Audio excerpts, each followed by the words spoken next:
Hello and welcome to Gold Ridge Organic Farms for the virtual tour.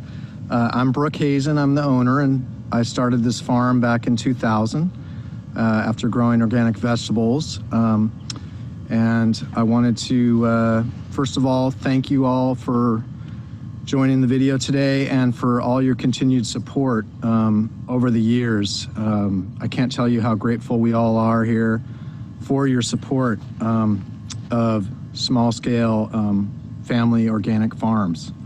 It means so much to us to be able to do what we love to do to the best of our skills and creativity and abilities.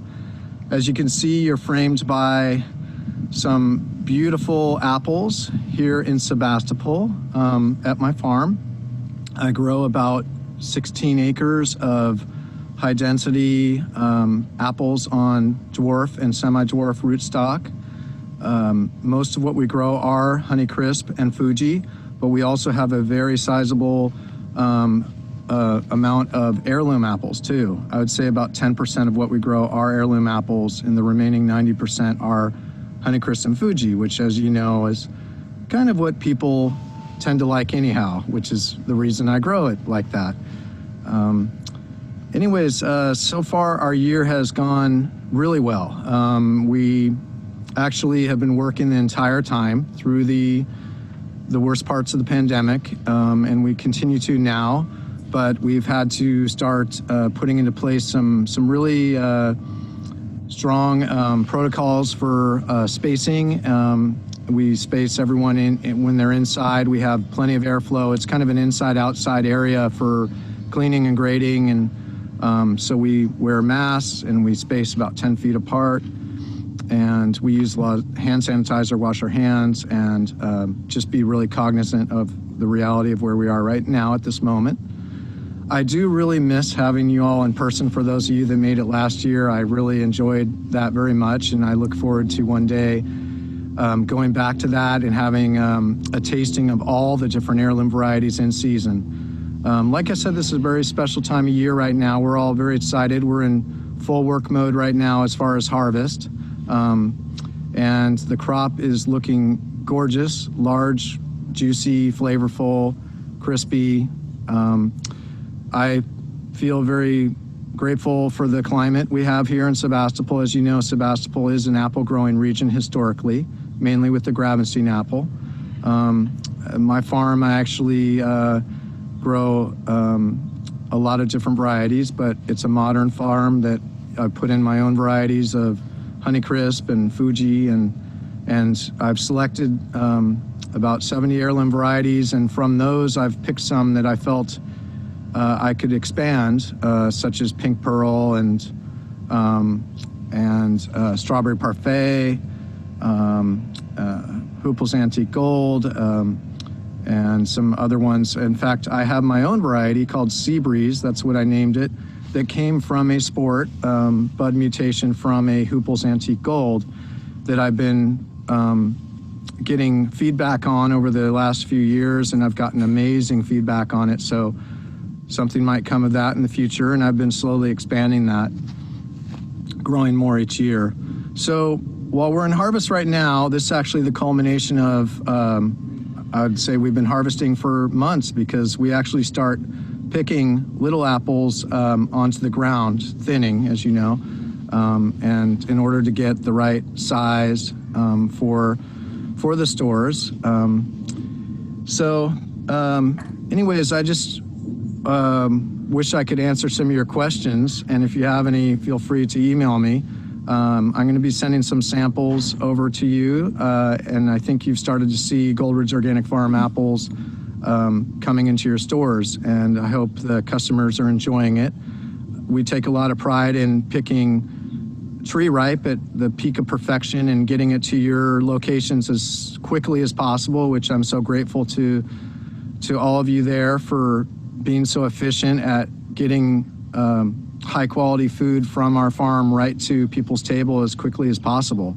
It's an incredible experience, and I'm just, again, so grateful to be doing all this with you in collaboration with Whole Foods. So thank you very much, and I wish you all a happy year, happy harvest, bountiful harvest. and bountiful enjoyment of all the fruits that we're producing here. You all take care, and I hope to see you soon. Bye. Awesome. I think there were at least 3 varieties in those totes. Pink Pearl's one of them, as everyone discovered. And actually, I'm not sure which ones the other 2 are, if one's like an Ida Red, but good thing to find out. I'm still just getting caught up on eating melons over here. For those who don't know, the pink watermelon is a sugar baby. And then you've got the orchid and probably canary and Charlene. All right, passing it back over to Brandy. Just want to keep sharing tidbits. Oh, Kuyama's question. Sorry, there are 2 questions. One is, what is the variety? Sorry, shoot. What am I, where am I here? What 2 varieties are Evercrisp a cross between? All right.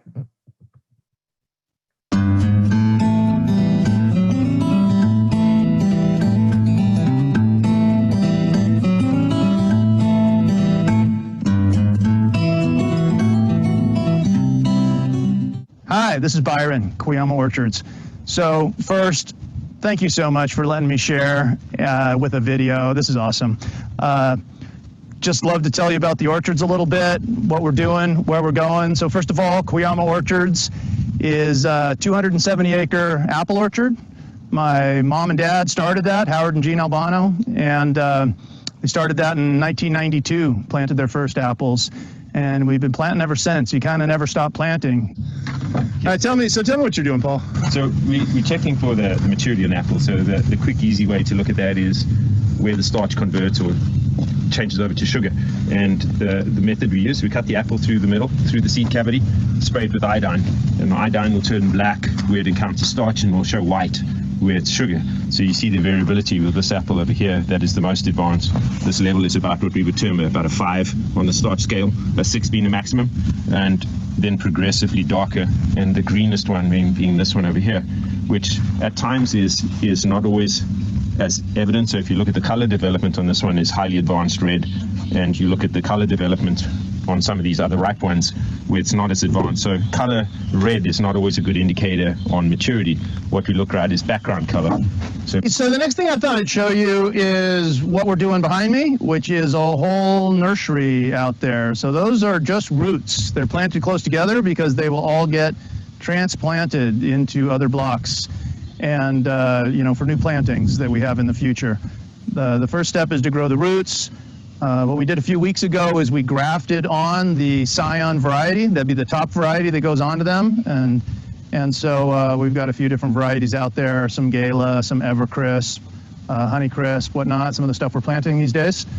I guess I also wanted to walk in, and I'll turn around here so you can see what this is. In fact, I'll turn the camera around. So here's a Crimson Gold, far from ripe. These little guys have quite a ways to go. In fact, I'll put my hand in there, put my finger in there to show you the size right now, what these little guys are. And so anyway, this is a V-trellis block. And V-trellis means that the trees have been planted into a V. I'll throw this down the row and see, looking down the middle of the row. So this is a great block of trees. We have a really good Granny Smith crop. Oh, it's probably at least 6 weeks away from harvest, so they don't look real big right now, but they should achieve proper size by the time we're picking, pretty much late September or early October. So we're here with Janae. She's our farming assistant. And what are you doing, Janae? I'm checking our irrigation sensors. I plug in our laptop and I check the sensors and graph the data and analyze it in the office. Okay. How many sensor sites do we have around the orchard? Approximately 40 sites. 40 sites. How often do you check them? Once a week. Once a week, and you're downloading all the readings. And how often do these things check the moisture level in the ground? They read the sensors every hour. Okay, so every hour we get a moisture reading, and then you graph that out, and then we analyze that. I am in a brand new planting this year of Evercrisp. So this is a new variety. It's a cross between Honeycrisp and Fuji. And we got a few trees. We've taken some to farmers markets, but we're really starting to expand some production. So something we think is promising in the future. And I'm going to go over and interview Angel for just a little bit here and see what he's up to on the new block. Hola Angel, ¿cómo está? Buenas tardes. Buenas tardes. Estoy haciendo un video. Sí, aquí pues estoy peinando un arbolito para que crezca, se vaya hacia arriba, quitándole la competencia. Quitando la competencia. ¿Solamente? ¿O qué más hay que hacer? Competencia. Pura competencia ahorita. Sí, para que crezca. ¿Cuántos años ya tienes en el rancho aquí, Ángel? Como 14 años. Como 14 años. Ya me va a jubilar aquí.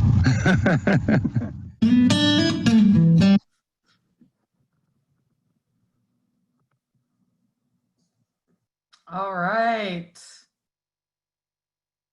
I hope everyone enjoyed that. Now we have another exciting adventure for everyone. We have a live farm tour. Do we have Bianca and the team on?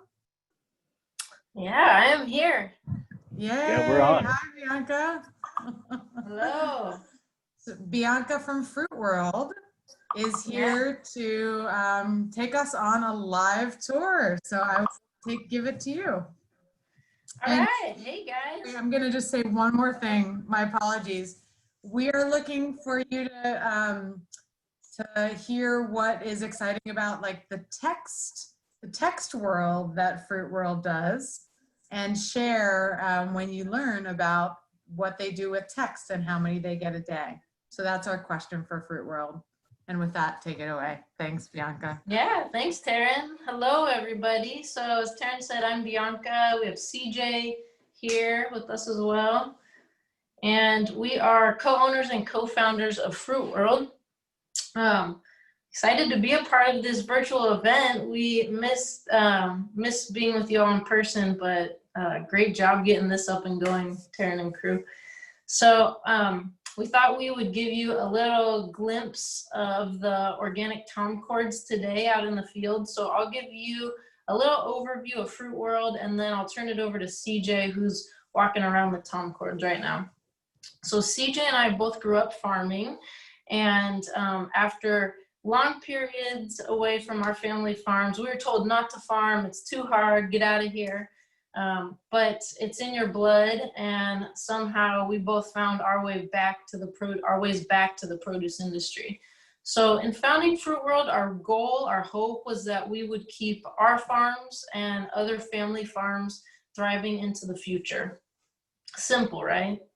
So I was actually a Whole Foods NorCal Produce team member when I got a call from my dad encouraging me to come back to the family business. That was 2017, and so that's when CJ and I teamed up to start Fruit World. My family grows conventional mandarins and is moving into organic citrus. You guys have been a great supporter of our conventional mandarin program. And then CJ grows organic citrus, the organic tom cord grapes that you're seeing now, and also a handful of other organic fruits. Again, you guys have been wonderful supporters. And along the way, we've had other family farms, friends of ours, contact us and ask us to start representing them as well. And so we also represent a handful of other family growers, including Sea Level and Dirty Girl, their organic dry farm tomato programs, which you guys have been bringing in. So thank you for all of your support. And when we first started, we knew that we wanted to remain small, but we're up against a lot, working with a lot of much bigger companies than us. So our aim was really to make a splash in the industry, to be a fresh face, offer a new approach to business. And as a small company, we know that we can offer a personal touch. We invest in relationships. We really try to drive home that there are people behind every single piece of Fruit World produce. Our packaging Is fun, colorful, bold. We really tried to make it different than what you see out there. So we hope that your customers find it recognizable. More importantly, we hope that everybody finds the fruit super tasty. So I'm going to turn it over to CJ, who's going to talk about the Tom Cords, and then we can take some questions at the end. Hey everybody, excited to be here. Thank you. I'm out in the field right now. It's probably 95, 90 degrees and humid. It's warm out here. And you know, we're not getting the same smoke that you guys are in the Bay Area, but we definitely are seeing quite a bit of smoke here in the air as well. So it's definitely affecting us. I want to show you guys the Tom Cords. Right now we're shipping these Tom Cords, and today is the last day that we are packing. The crop is about half the crop that we had hoped for or thought of, but you know, that's how farming goes. So we're dealing with about half a crop. Today's the last day. And we planted these Tom Cords because we just love the flavor. The berry size is not a big berry size. The bunch is not a big bunch, but the flavor is it's like grape juice. And you know, like Bianca said, we really try to get involved and plant things and market things that really have a wonderful, wonderful flavor to them. One thing that we do that Taryn mentioned is we put a card in every single clamshell. And each clamshell has a card that invites the customer to text. And so the customer will text, and Bianca, we get probably about 20 or 30 a day from all over the country. And and it's amazing. You know, it basically tells a story of my story about how, you know, we got into farming, my family, and left and then came back. And the responses are just amazing.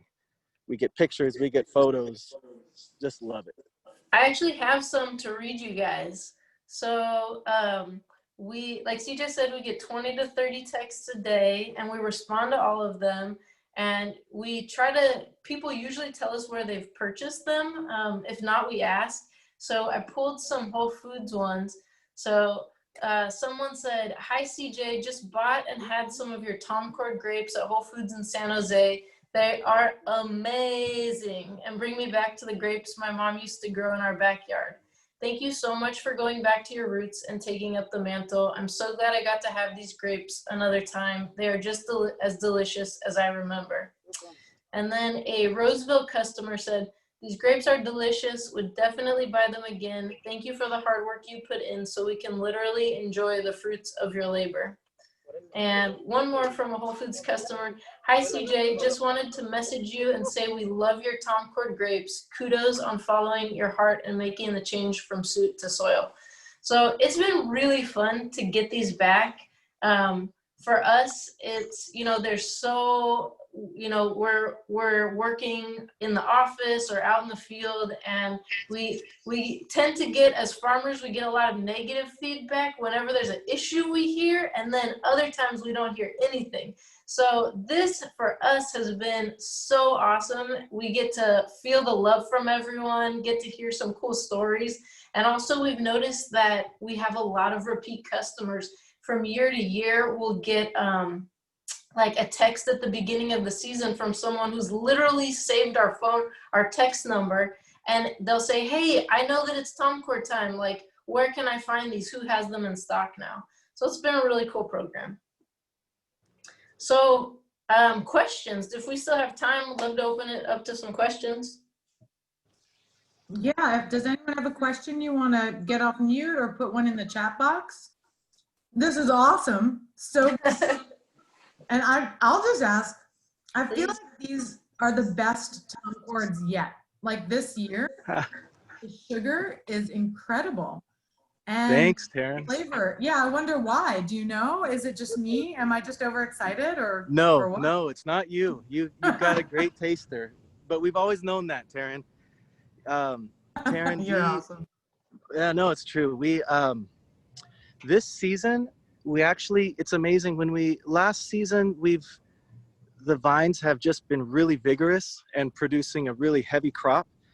And when you have a heavy crop, sometimes the flavor drops a little bit. So this year, you heard me mention before, we have a much lighter crop, but that's part of the reason why they're so flavorful.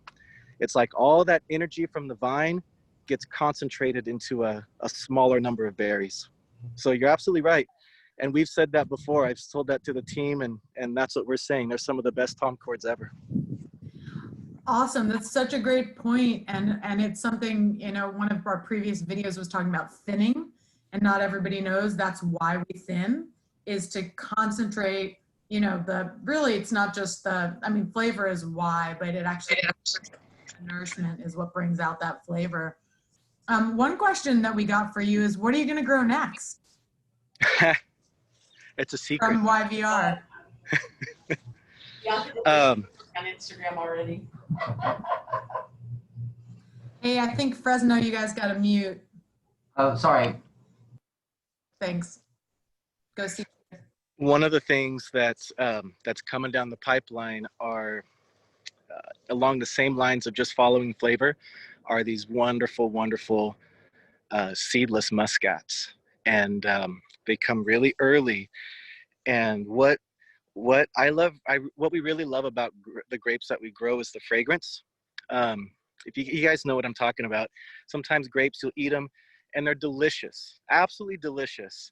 They're big, they're crunchy, they're sweet, but they don't have a fragrance to them. They don't hit your nose or your sinuses and they're not very aromatic.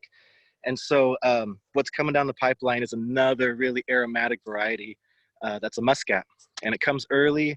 The berries, again, are not real big, but the experience of eating it is wonderful. But don't tell that to anyone else, because ours won't be ready for a couple years, and we don't want a bunch of people to plant them.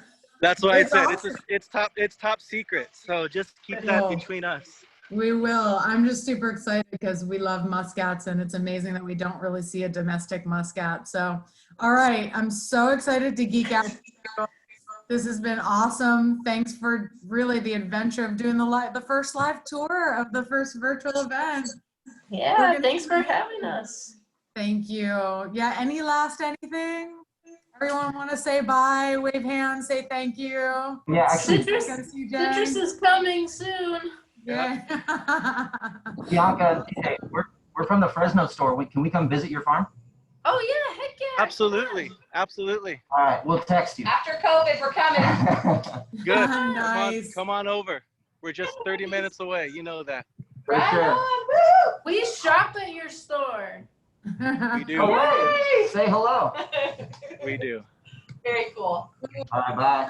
Everyone. All right, we are going to get back to our videos. I'll pass it back to Brandy. And our next one, we've just got a few more before our break. So just heads up, another about 20 minutes. And we are going to learn a little bit about Goldbud.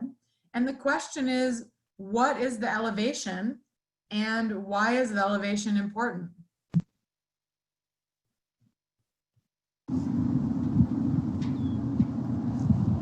I'm Chuck Mansfield, General Manager of Goldbud Farms in Placerville, California. We're predominantly known for our peaches and nectarines, but we also grow plums, pluots, apples, pears, and a very small amount of cherries. I wanted to bring you to the top of our Finati Ranch and talk about the elevation. Many of our orchards are at 3,000 feet or more elevation. So we have great air drainage, very cool nights, leads to really slow ripening of the fruit, higher juice content, and better texture at a higher level of ripeness. This spot of our Finati Ranch has dramatic views of the Crystal Range, and as we pan out towards the coast, you can see all the way to the Central Buttes, and over the top of the ridge, you can actually even see Mount Diablo.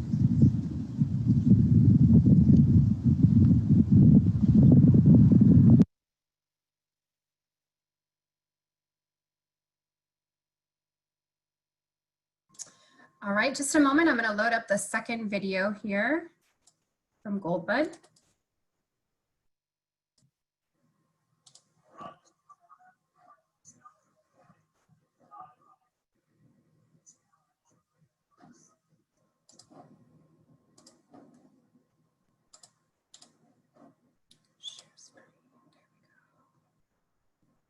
did it go? Oh, just a second. While she's doing that, a reminder, we've got a peach and a nectarine from Goldbud that may be phenomenal, so you tell us. Okay, got it ready. Here we go, y'all. I've brought you to the corner of our new stone fruit planting here at the Finati property. This corner also includes our Suncrest peaches. A little bit lower on the hill, we have our Gala apples. We also have our red gold nectarines. Another thing that makes Goldbud Farms special is the actual selection of varieties that we use. We're very particular about the cultivars that we plant. We can't actually find any more of these heirloom selections in the commercial nursery sector. So we actually take cuttings and we graft our own trees when we plant new orchards. This allows us to keep the selections that have the highest juice content, the most flavor, and the best texture when we distribute our fruit out to the marketplace. Most of the industry has gone to firmer, more durable selections that hold up better during sorting and transport, but Goldbud's gone the opposite direction, seeking out the selections with the best flavor and the best varietal integrity.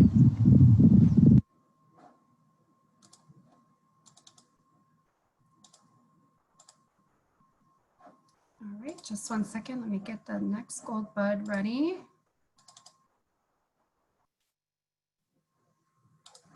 Okay, here we go. One more thing that sets Goldbud Farms apart is our sorting and grading process. Every single peach, nectarine, plum is looked over by one of our experienced fruit packers. Any blemish, no matter how small, any amount of overripeness or underripeness is graded out. We strive to provide the perfect level of ripeness, sweetness, juiciness, and texture in every piece of fruit that leaves our packing facility.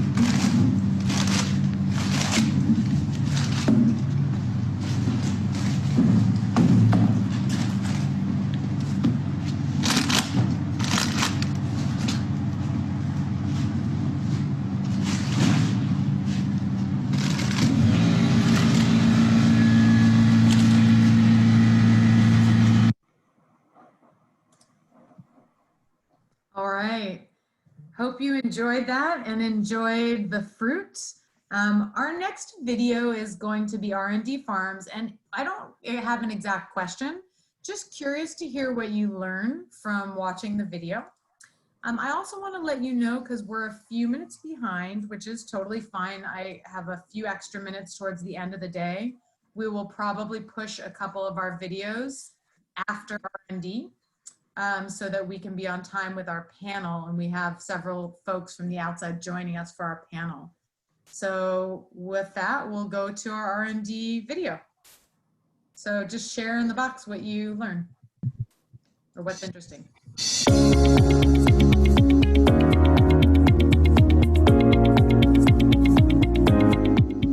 Well, good morning, Whole Foods. Welcome to R&D Farms. I'm David Takanen, one of the owners of R&D Farms, and I'd like to show you a little bit this morning about our growing and packing facility and everything that it takes with us, Mountain View Fruit Sales and Summer Ripe, to get you the premium quality stone fruit that you receive in your stores. Over the past 11 years, R&D Farms has had the opportunity to work with Whole Foods and share some of our peaches and nectarines with you for thousands of your customers. I'd like to take you on a little tour of our facility to show you how we get started with that. So follow me.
last step of the process here at R&D Farms is palletizing.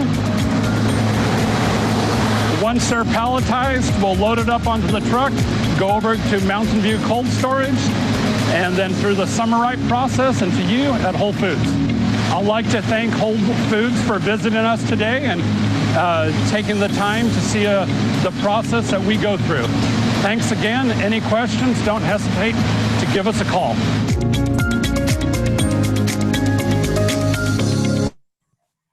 Awesome. And as you saw, we get that fruit in RPCs, the reusable plastic containers, which I love. I would say set a peach or nectarine. You should have gotten a sample case of each. So you can take one home. Sometimes I've let them sit for a couple extra days and they've been phenomenal from them. So we're gonna take a break now and we're gonna push 2 videos to later in the day, Grape Brie and Hoja Verde. And we'll take a break. If we can keep it to 8 minutes, that's awesome. We do have our panel joining us at 10:30. So do what you gotta do. And if you're around and you don't need to take a break, stretch. I'd love to hear what fruit you've eaten so far that you really like. Share it in the chat box, any feedback you have. Thanks for being together and part of the dialogue, and we'll see you back here in a few minutes. Feel free to also ask me questions or if anybody needs anything, I'll be hanging around.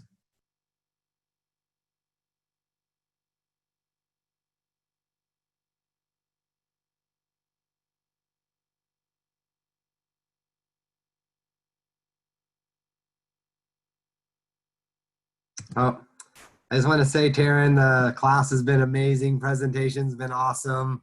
Food boxes are incredible. Really good job for a virtual class. This is so good. So thank you. Yeah, I'm so excited about Fruit World, the live tour. There's a whole world possible there. That was fun. Yeah, very cool. Great to see the growers and that's awesome too. So thank you. Karen, it's Abby in Fresno. I agree. I was at the one a couple years ago at RDC, which was amazing. But this adds an extra element to see the videos and to sit down and really take the time to connect that live training with Fruit World. OMG, I'm just blown away. Great job. I'm so happy. Nice. It's so cool. It's so funny how like being limited in a way opens up things that we couldn't do otherwise, like going to the farm. Yeah. That's really cool. Thanks. It's opened it up in a great way. Yes, thank you. Cool. Sounds like you and team are going to be out in the field personally, hopefully at some point. Mm-hmm. I think so. Cool. Nice. Lots of people loving the kiwi. Wasn't sure if mine was ripe yet. I also love how they show how you can scoop it. I think Roque showed me that a bunch of years ago with a spoon. But I'm curious if anybody's had fun with scooping their kiwi out. Wow. All right, I better taste my kiwi. Everybody's down with the kiwi.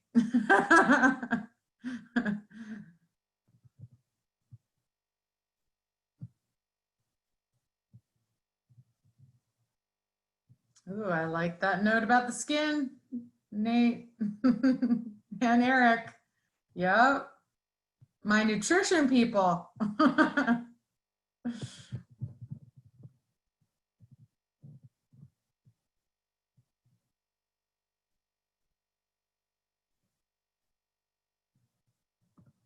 Oh, cool, Antonio, nice.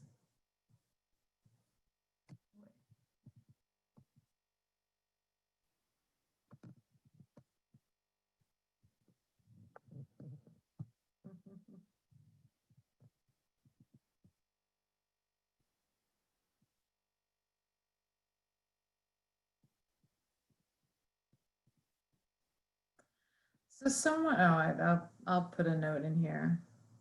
Tree ripe.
Okay, it's 10:29. I know people have probably got another minute or so.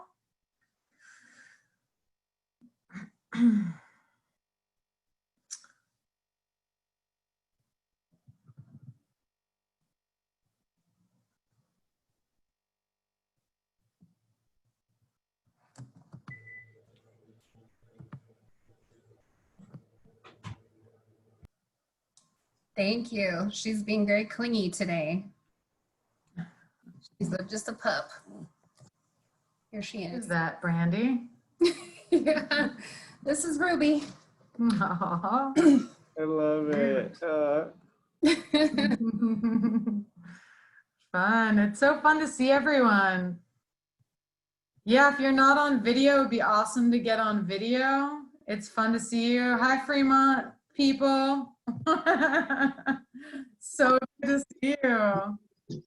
See Coddingtown up there. Marcel, hi.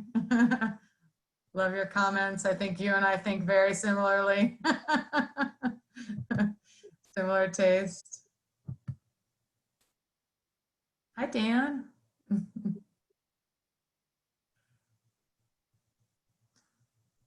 I think that's Stanion up there with the big spread in the conference room. Cool. Campbell in the house. And it looks like we've got some of our guests starting to join. I think I see David. Rogelio? I Am I pronouncing your name right? yes, correct. Rogelio. Rogelio. Awesome. So it's 10:31. Thank you for your patience. We were 2 minutes late ending, so I just want to give it one more minute before we kick off our panel. But welcome, welcome, welcome. Let's see. And I saw Henry on there. Hello, hello. Hi. Everyone. Hi. Do we have Gladys? Hi, good morning. My name is Hi. Sunshine Organic.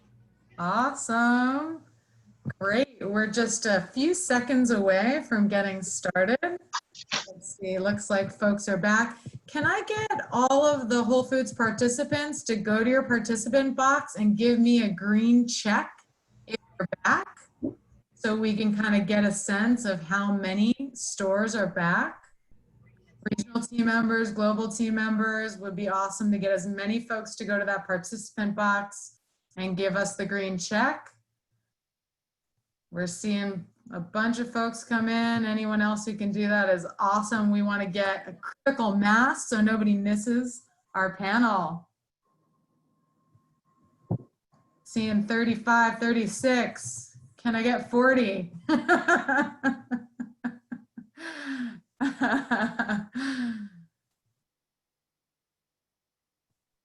And I will post that link for YVR. I'll post it afterwards. Okay, we got 38. If anybody else wants to go in and go ahead and put your green check, click the participant box, hover until you find participants on the bottom, click that, it opens up the box on the right, and then you can see the green little check there. Would love to get as many folks in as possible. Awesome, I appreciate it.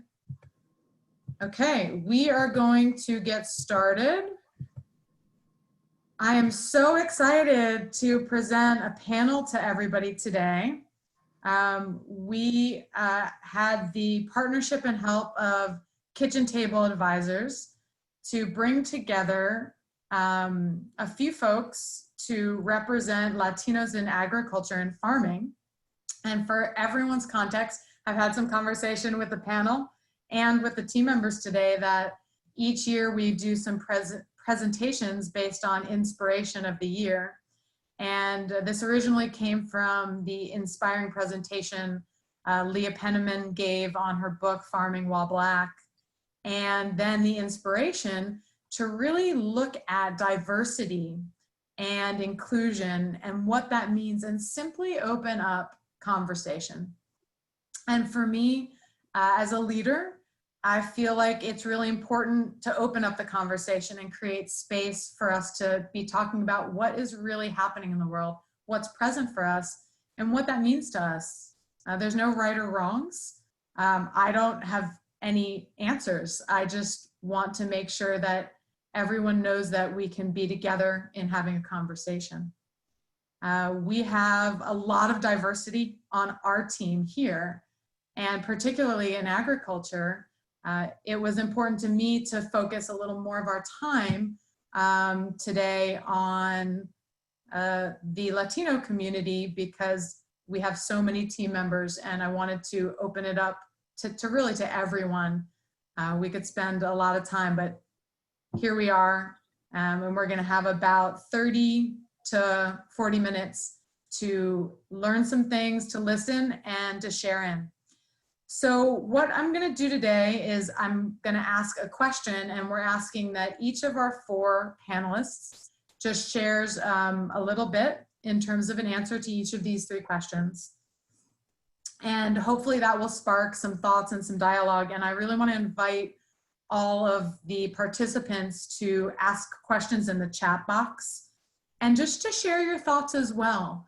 You know, what's meaningful for you, or if you wanna answer anything for your own experience. So without further ado, I'm going to ask that each of our 4 panelists starts by just a 1 to 2 minute introduction of yourselves. What do you do in farming or agriculture, and maybe why or what brought you here? So I believe I see Henry on the screen. So if you want to start first, take it away. Thank you. Thank you. Hello, everyone.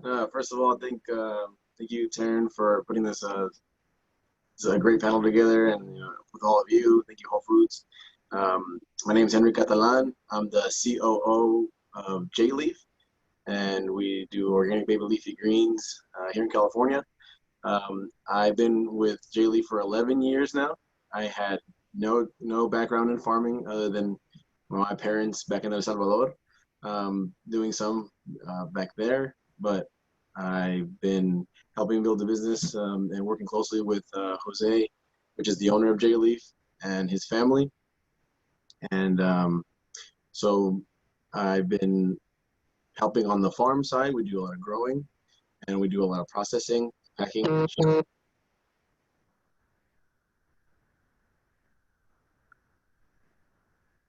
think you're muted, Taryn. Yeah, I am. Okay, well, thank you. Thanks for the introduction. How about Rogelio, if you could introduce yourself and tell us a little bit. Thanks. Sure. Well, first of all, thank you for having me. Please let me know if the audio is okay as well. So, oh, good. So actually, I'm a 3rd generation farmer. I'm the president of our family business, Sun Valley Farms, located here in Watsonville, surrounded by a northern fire of Santa Cruz and a southern fire in Salinas, which is crazy, but still, we're very blessed to be where we're at. So I'm actually 3rd generation grower, like I was saying. My family started out in the early 1950s in conventional strawberry production.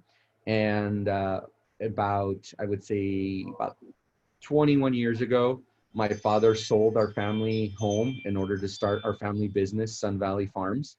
And during that time, he was pretty successful at growing conventional strawberries from some large shippers. Over time, we decided that it was important to become independent. And my brother and I, about a decade ago, started farming organic fruits and vegetables. And now we're 100% independent. So we grow organic strawberries, raspberries, and organic vegetables. Awesome. Thank you. And Gladys, if you could go ahead and introduce yourself, please. Yeah, good morning, everyone, and I'm happy to be part of this panel, and thank you for having me. My name is Gladys Mondragon, and I'm the owner of Sunshine Organic. I grew up in farming together with my father and my family. We grow together on this farm, and I'm just proud of being part of something that really means something. I grow food so people can eat and survive, and that makes me happy. I enjoy doing something that actually impacts the world, and I always love nature and being outside, and farming does that for me. And, when farming, I grew up, once you're a farmer, you grow up in it. And as you grow up, you end up doing things differently. You end up by doing, fixing boxes, and then starting things up. And then you start communicating, and then you start talking for your parents. And that's what I've been doing.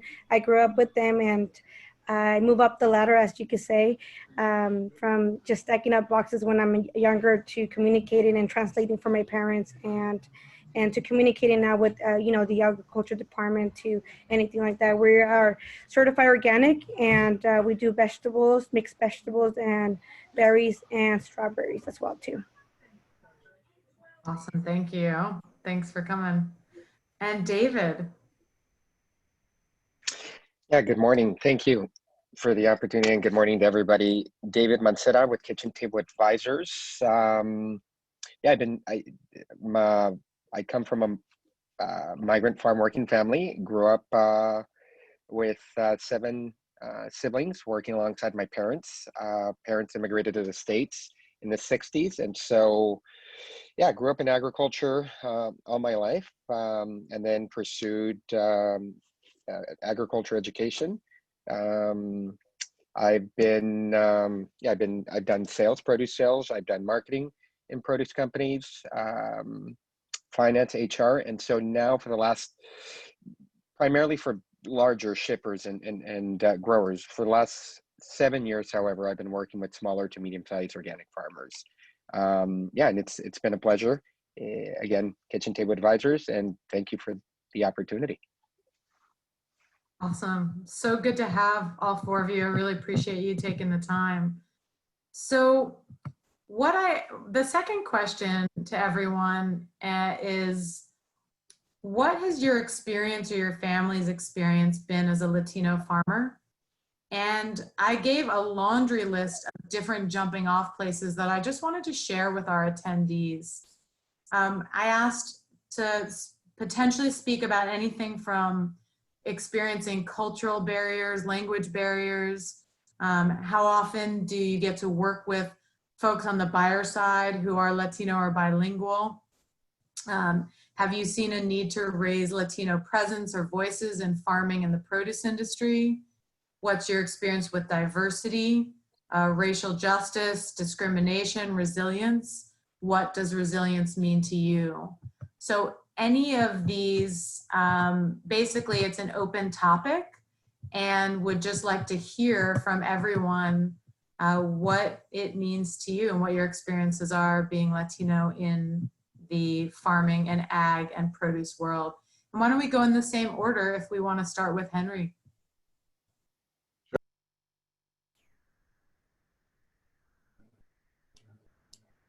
Talk a little bit about the stories that I've heard. Jose, the owner of J Leaf, his parents, they started back in the 80s doing baby leaf, and they started their own label, very, very small, and really trying to get their product out into the market. And they would have to do everything themselves. And when they'd go and present themselves to the market in San Francisco, there was only a handful of people who would actually give them any time to talk about their product. But there was a couple that did that, which let them continue. But a lot of language barriers. I know Jose, as a young kid, 10, 11 years old, he was basically the sales rep for the company, of taking in a lot of the calls and really translating forms, trying to make sense of everything at a really young age, because his parents were really experienced farmers and they knew what they were doing there, but there was that barrier to go through those hoops to be able to sell their product in the market. And then, with myself as well, when I started back in 2009, I know I was helping a lot as well with the same thing, still shadowing Jose's dad when he would go and try to lease land, just looking at overlooking contracts, and really just, he would always want to just continue to take the next step. And those barriers were there. So we helped a lot, but it would be definitely different if we didn't step in. pass it on to the next Yeah, person. thank you. Yeah, that's great. Go ahead. We'll go ahead with Rogelio. So definitely I think the cultural barriers and the language barriers are what really launched me into our family business. I actually went to school for a degree in finance because my father, growing strawberries, did not know the business side of farming. So what that meant was, he was an awesome grower. He knew how to work the ground, but he always had a underlying quench or not being satisfied to someday hopefully be independent. And my first job for when I first came in was to make a large check to pay off our shipper to become independent many years ago, and then move on to another shipper.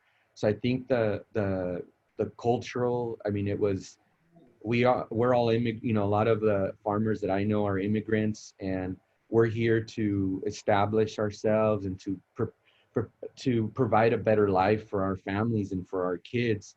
And so I think that there's a commonality there. And if you speak amongst a lot of the, like myself, a lot of the children of, a lot of the family businesses that probably Whole Foods is buying from now. I met David through working, David from Kitchen Table Advisors many years ago, working with the large shipper. And I'm the offspring of one of the first generation of braceros that came in the early 50s. And now I'm in the middle, because then I see now a lot of startup growers beginning.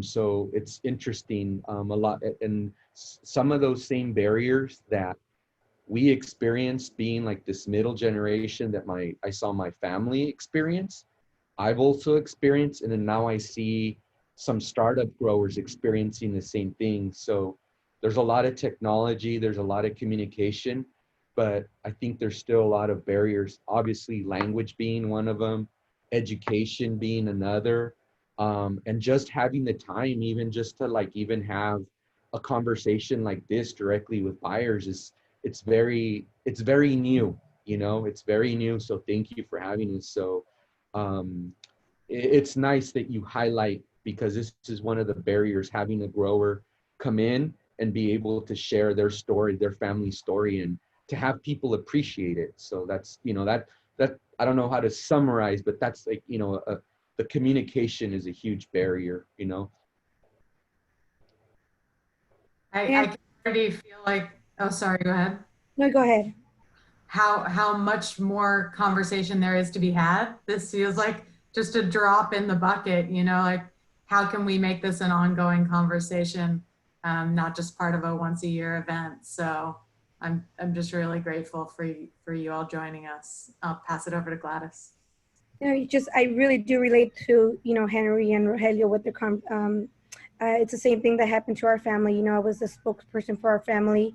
I needed to translate for our family and just to learn all the little things that my parents were great farmers, but they lacked that part as far as communicating, and the language barrier was a big part of that as well too. So I needed to learn those other part of it so I could help out a lot more on that side as far as communicating with others and making sure that we're getting the right sales and all that stuff. So just it's the same as well as Rogelio and Henry, what they mentioned. I grew up like that as well too. Great. We're doing really well on time. I know we're going to want to take questions. I want to ask, so the third question is really, and we can circle back and I can, I'm sorry, David. I'm so sorry. No, that's okay. No, that's okay. No, it's fine. I think we're all clear, and we all know that produce is very much a relationship-driven business. And so because of the cultural barriers, because of the language barriers, it makes it really difficult for Latino farmers, Latino businesses to establish those relationships. So I think it's important to note that because it is relationship driven. I did sales. I mean, again, I grew up in as a farm worker, but I was in sales. I don't think I ever sold to any Latino buyers. It was primarily, I would say, it was primarily white buyers. And I worked for some of the big shipper growers in the Salinas Valley. I'm based out of Salinas. And yeah, I could probably, I don't think I can identify one buyer that was not white. And so it begs the question, right? Why don't we have a more diverse pool of buyers? And again, this is more, it's coming more from a place of how do we create, or what do we need to do to attract a pool of talent that represents the community that you're selling to? Because I think every grocery store, every retailer sells to a diverse group of people.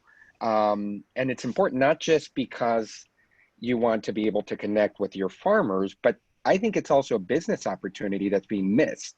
You want to be able to identify the needs of the different communities that you're catering to. And so if you don't have that, in my mind, it's a missed business opportunity. Because you're only putting in front those products that you are choosing and not really understanding what the consumer is looking for or might be wanting. So that's one piece that I want to share. The other piece, now that, I mean, I was in corporate farming for a number of years. And for the last 7 years, I started working with smaller medium-sized organic farmers and ranchers. And the reason why I made that transition was because I understood that I was in a position of privilege, right? Now I went through school, I have an education. I went to school with a number of people who are now running most of these, or at least are in senior positions at these corporations. And so it is my relationships that are allowing me to help support these smaller farmers that I'm currently working with. And at least in my region with this organization, Kitchen Table Advisors, we're currently supporting Asian farmers, Latino farmers, white farmers. We don't have any Black farmers in this region, but we are very aware of that. And we're seeing that as an opportunity for us to grow in. Our work is really business advising and working with farmers. It's really at the intersection of racial and social equity. And so we are making a conscientious effort, and we're being very intentional about these I call them gaps and opportunities. And so, yeah, this idea of diversity and inclusion, in my mind, is very important because it contributes to this idea of entrepreneurship and business opportunities. And again, I strongly believe that there are missed opportunities when you don't have a more diverse selection of group. And so it's there, and I think that it's a work in progress, but I see a lot of opportunity and a lot of potential there.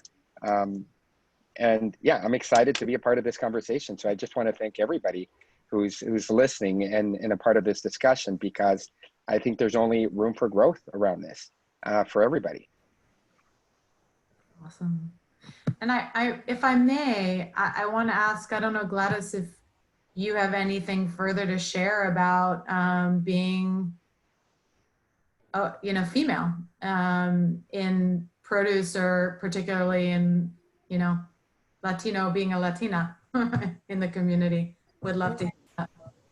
Yeah, to be honest, I really don't look at it that way. I'm very self-driven, and I really work hard toward what I want and I need. And as far as I needed to, this was part that I wanted to be part of as far as my family. And I enjoy farming. I grew up in farming, and I didn't think that being a woman was going to be anything different. So I just went for it. And same thing as my other profession is I'm a soccer coach as well too, and a lot of my colleagues are men as well, and a lot of my colleagues are not Latinos. I'm one of the few Hispanic women around as well too, and same thing with farming. So I go for it, and I really didn't think about it as far as being a barrier, and I just keep working for it like anything else. And I feel like everybody needs to do the same thing. Yep. Got it. Yeah. That honesty. So I want to invite all of our team members. I'm going to throw the last kind of pointed question out, but think about, so you can ask questions. What do we need to do? How do we keep the conversation going? How are there barriers we need to break internally? What can we do as representatives of Whole Foods Market? What are we proud of too? So this might just be food for thought, and some of it may come back to some questions or discussion today or in the future. But my last question to this panel is basically, what else do you want to say? We're all here together. What do you want to share or say in the context of being asked to share your voice? What do you want people to hear? Maybe that hasn't already been said, if there is anything. So we'll circle right back, starting with Henry. Sure. I think, given the attempt to try to break into different markets, trying to represent ourselves out in different outlets, which does translate into success for a lot more farms and growth and building wealth for the family and those who work for or are part of the family business.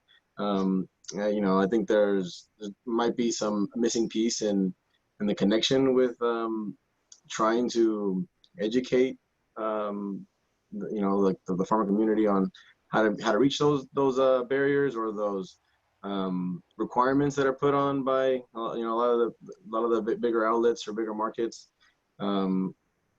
I think maybe even putting on different events that might feel a little more inclusive. I know going to like PMA and OSP and other events like that. That's what me and my team sometimes feel.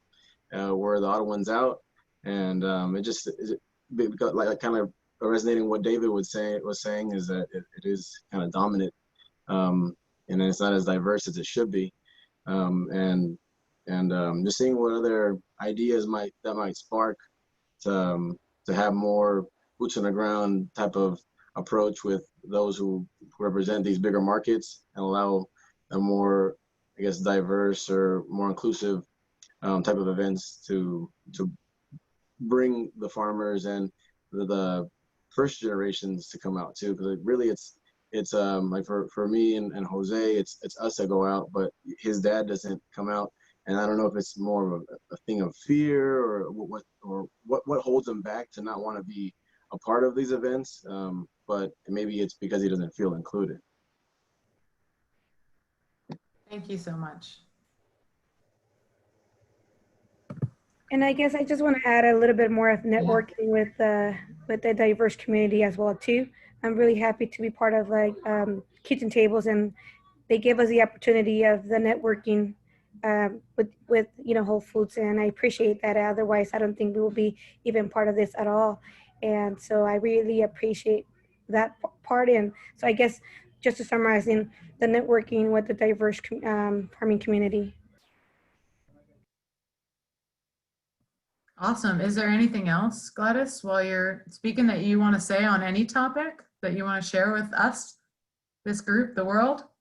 No, I'm just very happy to be part of this. I think, like Henry mentioned, I believe he said Jose's a little bit shy to be part of something like this, and I believe my father and I would be probably shy to be part of this as well too. And I'm actually happy that I'm here and that I'm having this opportunity to actually express what we have and what we do, because it is a lot of work in the background, and it's not just getting on the tractor and enjoying the ride in nature. It's actually, there's a lot of work behind the scenes, and So I'm happy that I'm out here and actually listening to everybody else saying the same things, and we're actually part of this so they can see us.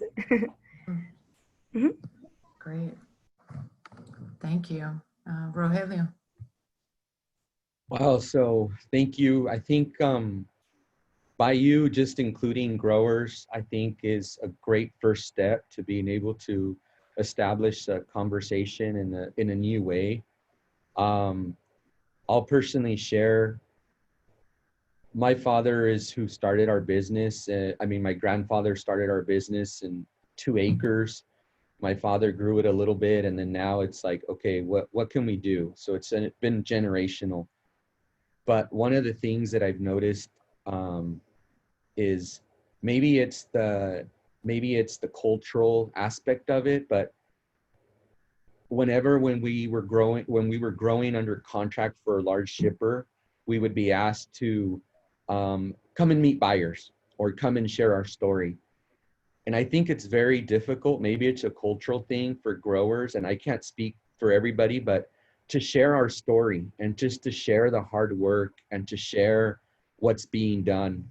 I think that, you know, the best relationship that I have with a buyer is actually a Latino buyer.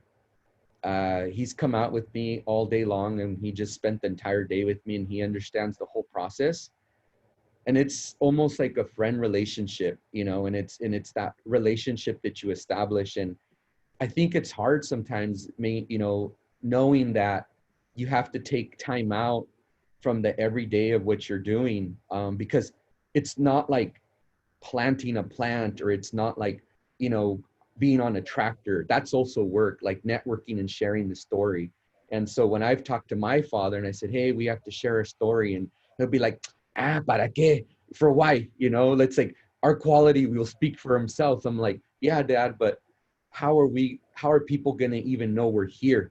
You know? And so maybe it's a cultural thing. And so as things have shifted, you know, like as we become more independent, now my father's the one's like, I'm the one that's kind of like, Dad, I'm super busy. He's like, no. Did you talk to this person? Did you do this? And now it kind of shifted, you know, it's like a different paradigm. And so I think it's very hard to share our story sometimes, and to share as immigrants what we've been through and the challenges, you know, and thank you for asking the question, you know, of what it is. I think there's a lot of,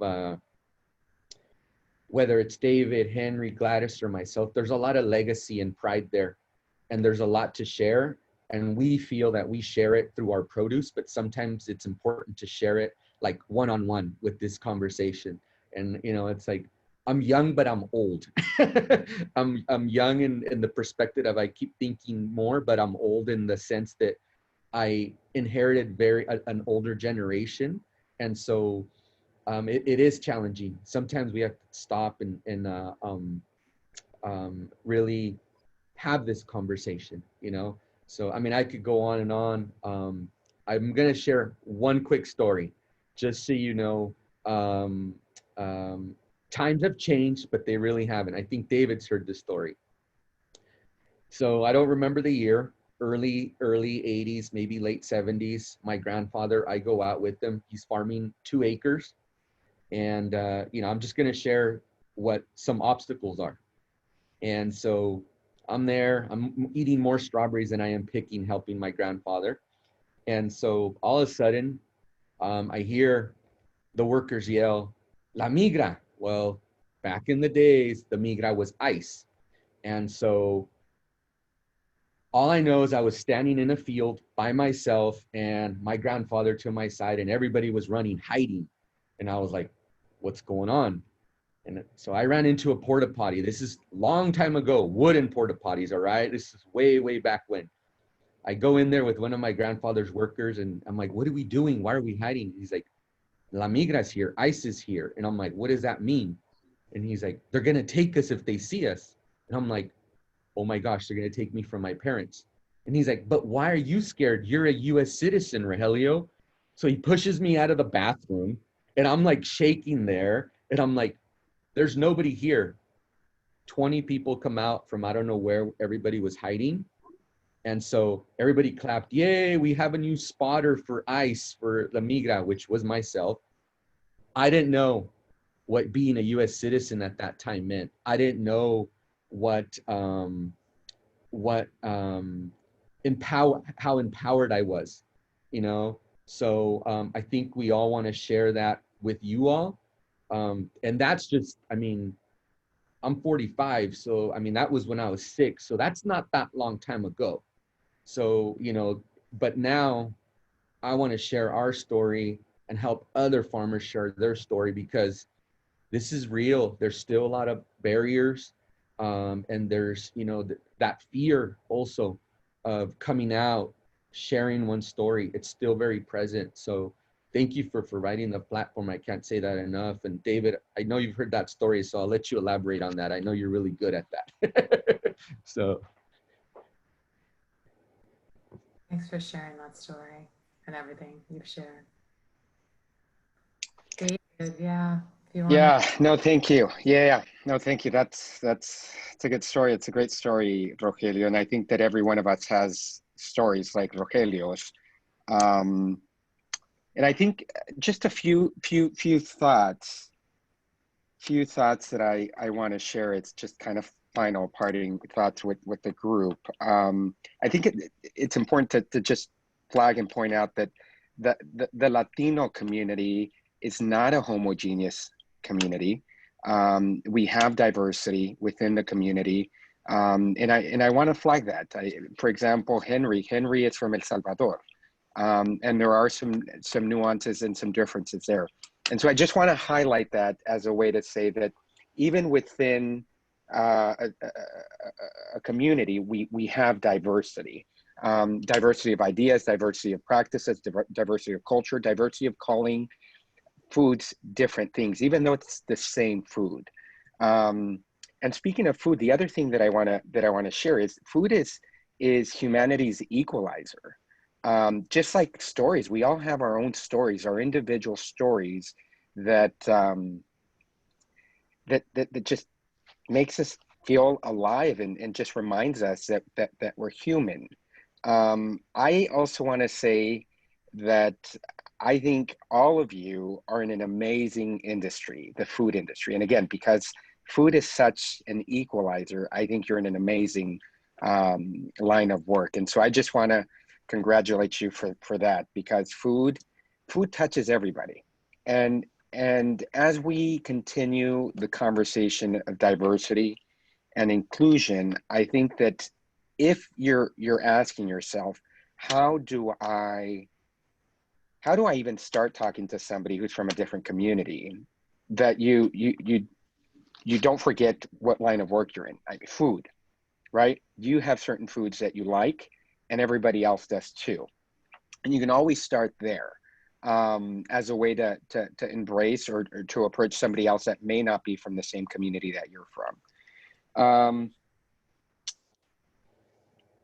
And the other piece is that that you are in my mind in an amazing position. And so I would just encourage you all to ask yourself, given the role and the work that I'm doing in this food space,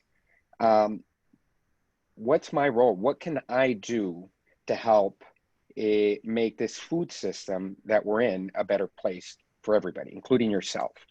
Yeah, and just be open to just the continued evolution. Yeah, I love this food space, and I feel lucky to be a part of it, and I feel equally fortunate to be a part of this conversation. So thank you for inviting us.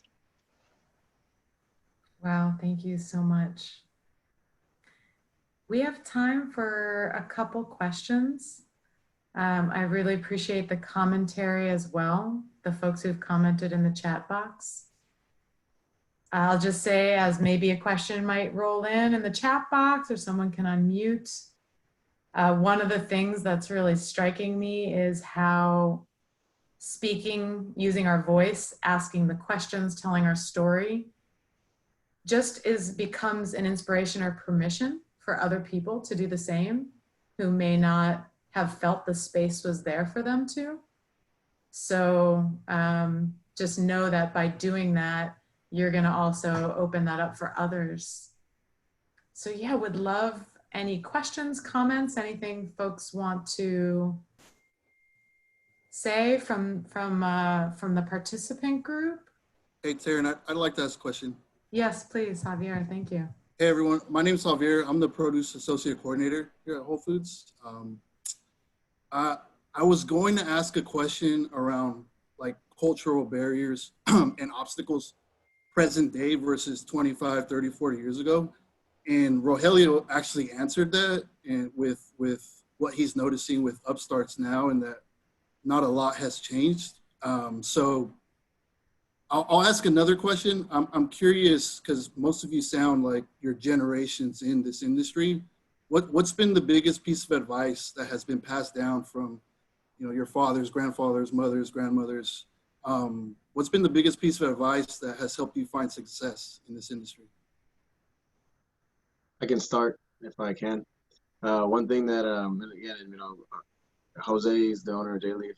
His father, who started, he always says, un paso, pero un paso firme, meaning you take a step forward, but make sure it's a solid step. Meaning, don't spread yourself too thin. Don't try to do too much. When you move forward, take that firm step. Love saying that. Anyone else? Yeah, it's funny. I think that all the sayings are going to start coming out right now because my father he always told me, you harvest what you sow, or you harvest what you plant. And, you know, there's one of our workers, Agustin, I don't even like to call him worker, one of our family members. We actually, it's like teammates, basically. He's seen me since I was a kid. And you know, so you basically, you harvest what you plant. So one of our underlying principles for everything that we do is you do things right and you don't take the shortcut. Because you know, I still to this day ask my father, how did you survive so long in this business? And he's like, son, there was a lot of opportunities to cut corners, but I never did. And it's the hardest thing, because I have some friends that I see that are in different places, because I know what corners they cut, whether it be growing practices, whether it be, you know, opportunities, advantageous and what have you. And to this day, it amazes me, you know, the values, you know. And so if you plant good values, then you're gonna harvest good values. And that's with every single crop. You know, I think that's with every single farmer that's the next generation. We just want to do better. So that's the saying that we abide by, basically. What I want to add for myself is that, you know, I grew up to know that if you want something, you're going to have to work for it. And sometimes the working is more rewarding than the getting. And just wanted to share that. And for me, I would say my father's advice, food's never going to go away, regardless of our economic environment. So people have to eat. And that's been very inspiring and powerful for me. Great. Thanks, everyone. Great question, Javier. And really, I'm just really moved and grateful that you all joined us, that we have a group engaged, that we at Whole Foods Market do have the privilege to be here together doing this, to be a platform, to be an invitation for anyone who wants to join, to have space. And yeah, we are at the end of our time. If there's any last questions, comments in the chat box, the ask was, can we type in Henry's phrase? I don't know if you can type that in the chat box, Henry, or tell us the verbiage that you put down, that you shared. Is un paso, pero un paso firme. Take a step, but make sure it's a firm step. Got it. Yeah, I Pero wrote. un paso firme. Sorry, what was that? No, I just repeated the chat. Thank you. Perfect. So many great shares. I'm just going to say, looking forward to the next part of this conversation. Inviting everyone to keep it going. Don't wait for me. Have it amongst yourselves. Bring it to me, bring it to each other. And look forward to hearing everyone's thoughts on how we can do that, and just happening upon you all doing that. All right, again, thank you, Kitchen Table Advisors. Thank you, Henry. Thank you, Rogelio. Thank you, Gladys. Thank you, David. Thank you, everyone, for participating, and we'll catch you again soon. All right. Thank you so much. Thank you. We are going to move on to our next segment. It's hard to move on because it's just so great to be here in what we're doing. But alas, food awaits us. So we are going to continue. I believe our next bit is about 3 videos that all are on growers who have been part of the lunch meals.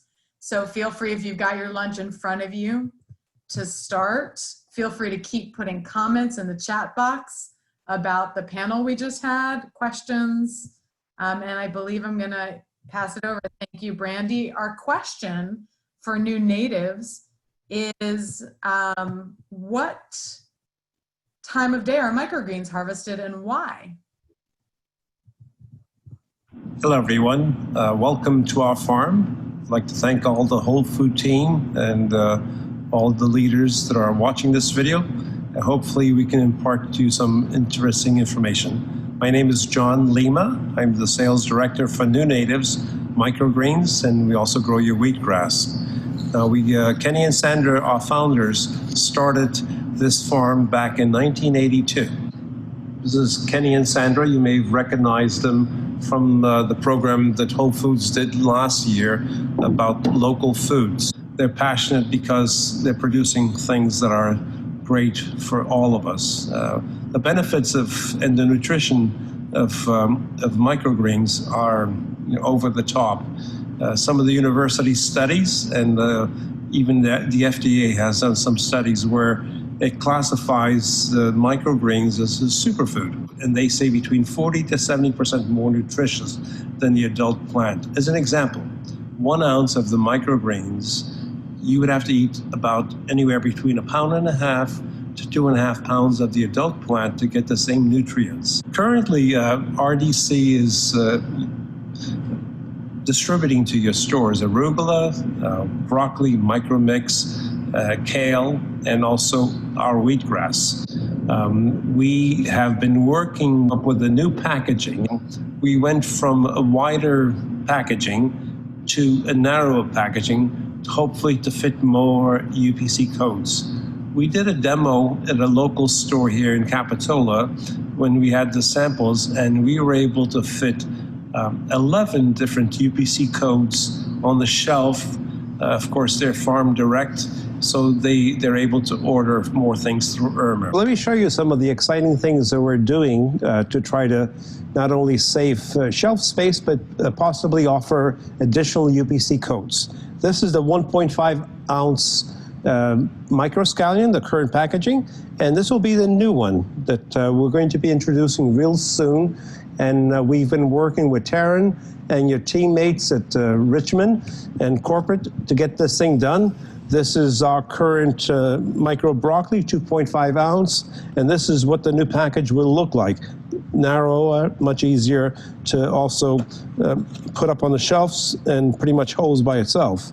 And we even have our 4 ounce pea shoots that we offer, and it's, of course, this is the new package, and likewise it stands on its own, and you can display it, and hopefully additional UPC codes of our product will be replacing part of this new shelf space.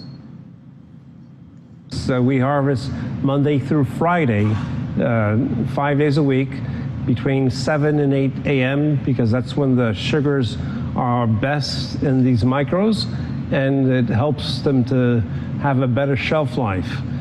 We work very hard at keeping our place clean. We have the highest standards also for doing that, maintaining distances, of course, during this crazy times. And you'll be glad to know that all of our team members are the same people we've had for years and years.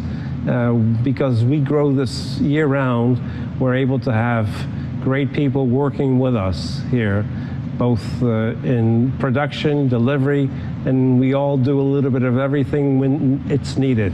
Greatest pleasure we have is the fact that we've been working with Whole Foods for well over 25 years, and with this new packaging, we're hoping to have additional UPC codes added to your selection. We grow additional things like Mizuna, we grow basil that we send out for tasting today.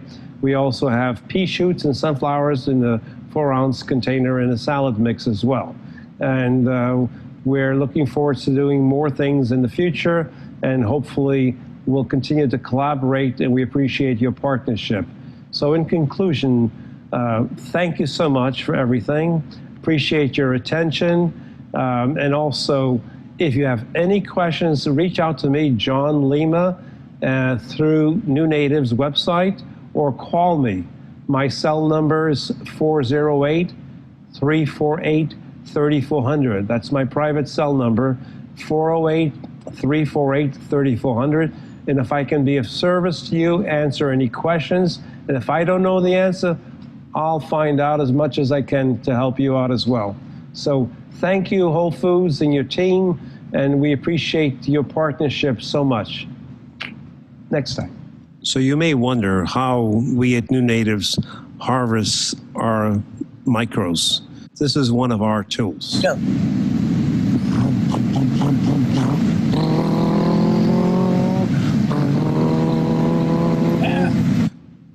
Thank you, ladies and gentlemen. Hope to see you soon. Hello, everyone.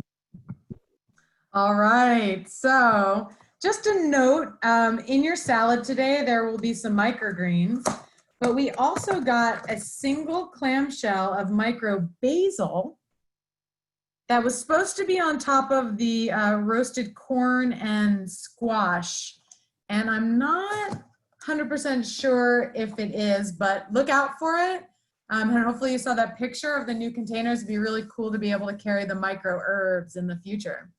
All right, our next video is Plenty. And only some stores have Plenty right now in their salad planogram. That will be part of your salad. So I actually don't have a question for Plenty, but feel free to put comments in. Enjoy. I'm a third-generation farmer. My grandfather was a field grower.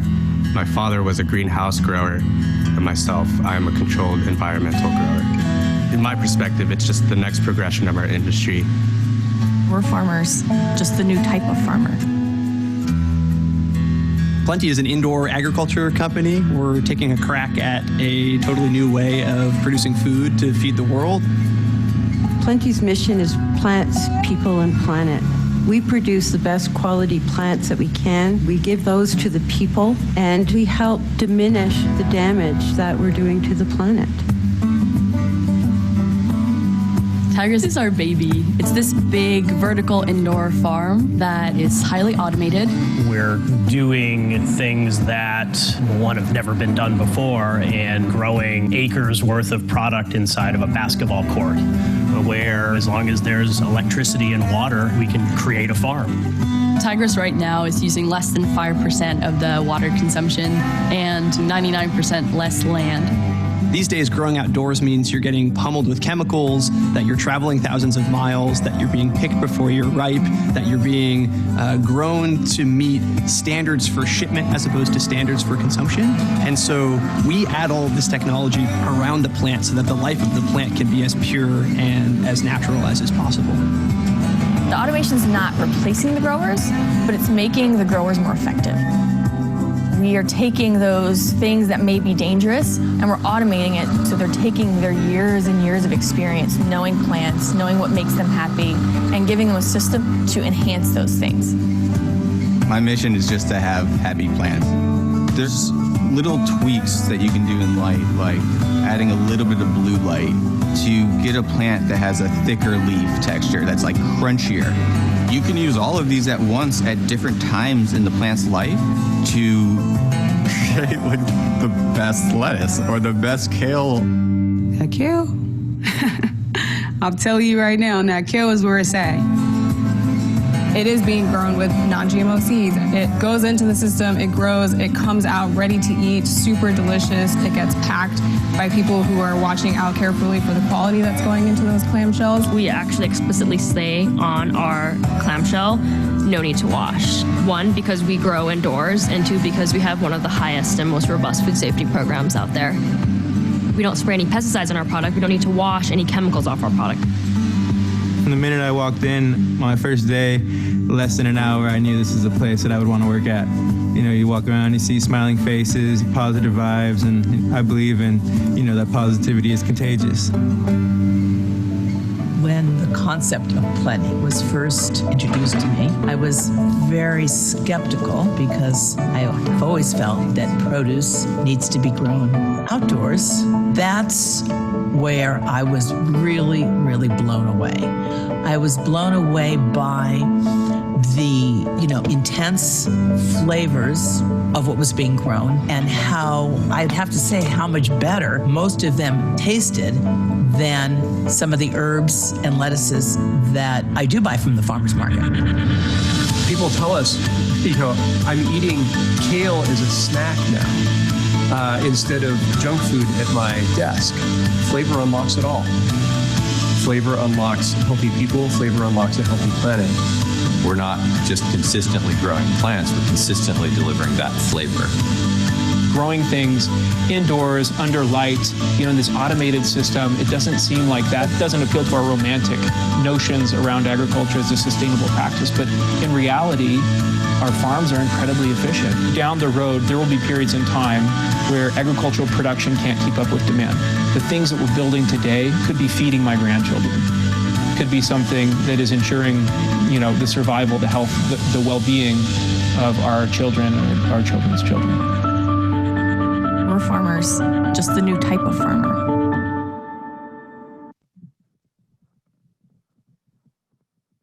All right. So we've got one more video. Before we kind of hit our 30-minute lunch. So it's Dwelly. And the questions are, when is corn harvested and how long does it take to get to Whole Foods Market? And I also have a question about how long it takes for a green bean to mature and go through all of the stages. All right, we'll catch you on the other side. Good morning, Whole Foods Produce Team. This is Patrick with Dwelly Family Farms, and I'm standing here in one of our upcoming organic cherry orchards. Wanted to take you on a little tour today of our farm. I know a lot of us these days are stuck indoors, so tried to want to make this video a little bit more about being outside and less of staring at my face. Anyway, I hope you all are safe, and I hope you enjoy the tour. Our family's been growing in Brentwood since 1921. Next year will mark our 100-year anniversary, which we're all very excited about. Over the years, we've grown many different crops, starting back in the 20s with walnuts, almonds, and apricots, then 70s transitioning to our local fruit stand, which sells all of our different varieties of fruits and vegetables.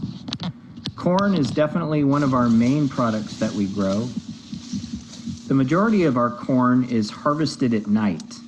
Our crews start typically around 8 p.m. and will finish up about 4 to 5 a.m. This allows us to get our white and yellow corn picked, cooled down, loaded onto the Whole Food trucks, and off to the DC within hours of being picked. Green beans are the second largest crop we grow here at Dwelley Family Farms. The varieties that we currently grow are a Blue Lake type green bean, yellow wax, Romano, cranberry, and French Haricot Vert bean. All of our beans at Dwelley Farms are hand-picked.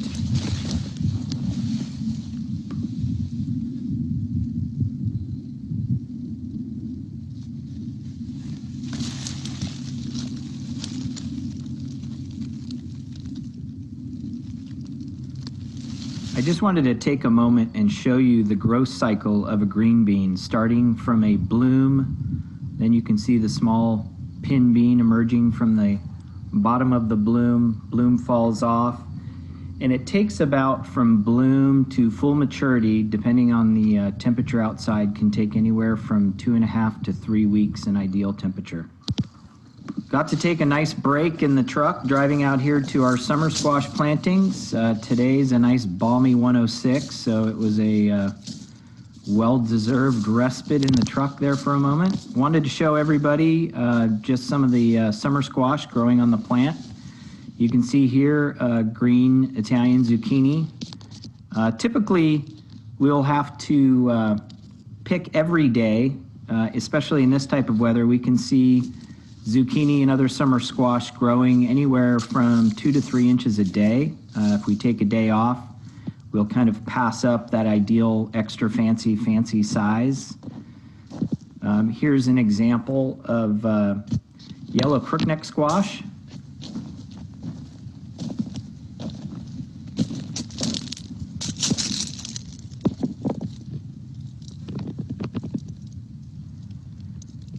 In addition to yellow crookneck and green zucchini, over the last 2 years, we've added 4 more varieties to our summer squash plantings. We now grow Gold Bar, Yellow Sunburst, Green Patty Pan, and light Italian squash. Well, I think that covers just about everything we put in the sample box for you today. I hope you all enjoy the rest of the produce fair. And from Dwelley Farms, we'd like to thank you from the bottom of our hearts, your continued support of local agriculture. We hope you all stay safe and healthy, and look forward to seeing you all in person very, very soon. Take care.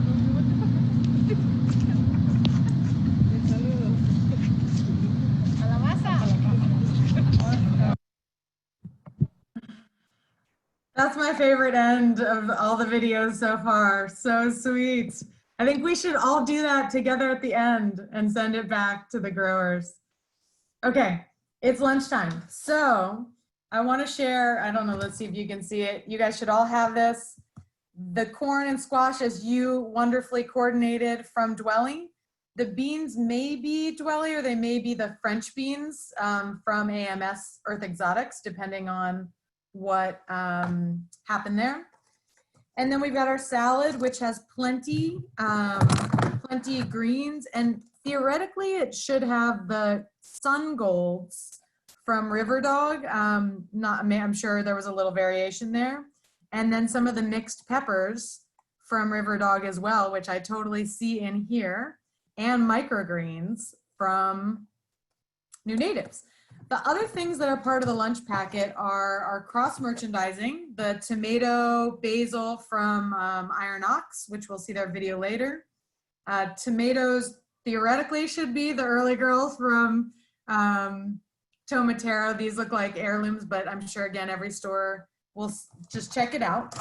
And then we do have 2 other samples. We have our sweet potatoes and our padron peppers, which you can eat with lunch, and then we'll have the videos on these later. So enjoy your lunch.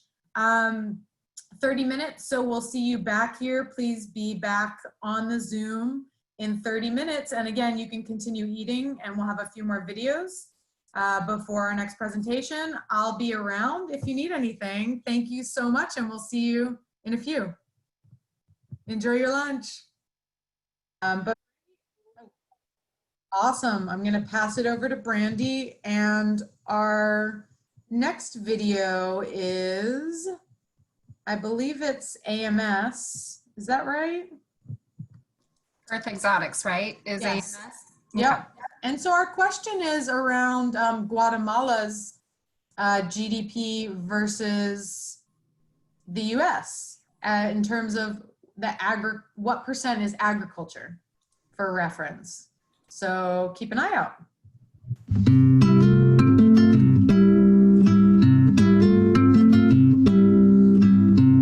Over 11% of Guatemala's GDP, which is gross domestic product, is in agriculture. And as a comparison, in the United States, it's barely over 1%. So the economic needs in a country like Guatemala and some of the other global countries that we grow and harvest in is extremely important to that country. If something were to happen to the livelihood here, it will completely devastate this country. In the areas that we are right now, in this part of Guatemala, what we do is the agriculture business. Every single day, people is getting up early in the morning, they come to the fields, they send their kids to school, and it's a good way of living because now they also can have their kids going to school.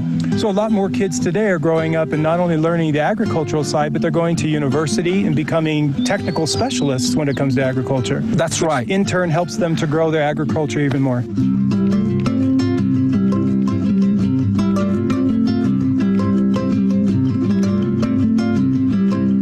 Desde el 2012 empezamos a trabajar así en comercio justo, fair trade. Pues la verdad, como organización cooperativa canil nos ha ayudado bastante. Sobre los precios, precio justo, ¿verdad?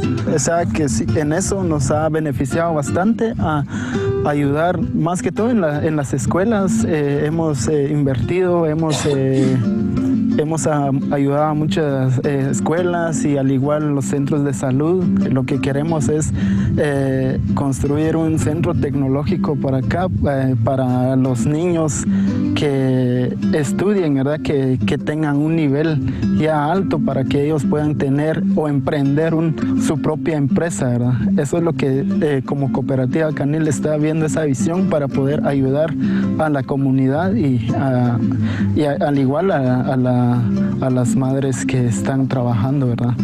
One of the driving factors for us and our Earth Exotic brands is to work with people like Jorge and his company, Fair Fruit, because they have a social responsibility mission and a platform. And we believe in that. And we believe in making sure that what we do benefits people in their country. So it's important for us to partner with people like yourself to make sure that what we're doing is driving social economic impact in a positive way in the country. And I'm really proud to stand here today and tell you that Earth Exotics speaks for that. We are a company that produces purposeful food, and it is what we believe in.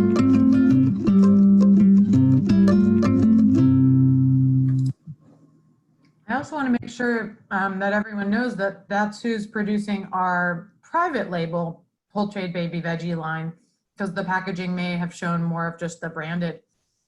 And so, yeah, awesome. Next, we have up A.V. Thomas. And so these are the sweet potatoes. If you haven't tried them, go ahead. There's a second video that we'll post, but that we just only have time for one. Yeah, and just go ahead. I'm going to refrain from a question. This is a sweet potato, but it's not your ordinary sweet potato. It's from A.V. Thomas Produce, a leader in the distribution of organic and conventional sweet potatoes and yams in North America since 1960. That's where ordinary gets left behind and exemplary takes the lead. At A.V. Thomas Produce, we understand what it takes to grow the highest quality sweet potato with unmatched flavor, a combination of research, hard work, and attention to detail. Our sweet potatoes get their start at UC Davis, one of the premier agricultural universities in the USA, where they research and develop what it takes to maintain the hardiest of plants. After purchasing the plants, our local seed grower will then propagate them and plant them to create clean seed potatoes. These seed potatoes are then taken to our fields, where the soil has been expertly prepared and arranged by hand in the bed for ultimate productivity. They are blanketed in soil that is raked smooth and covered by plastic to create a mini greenhouse we call hotbeds.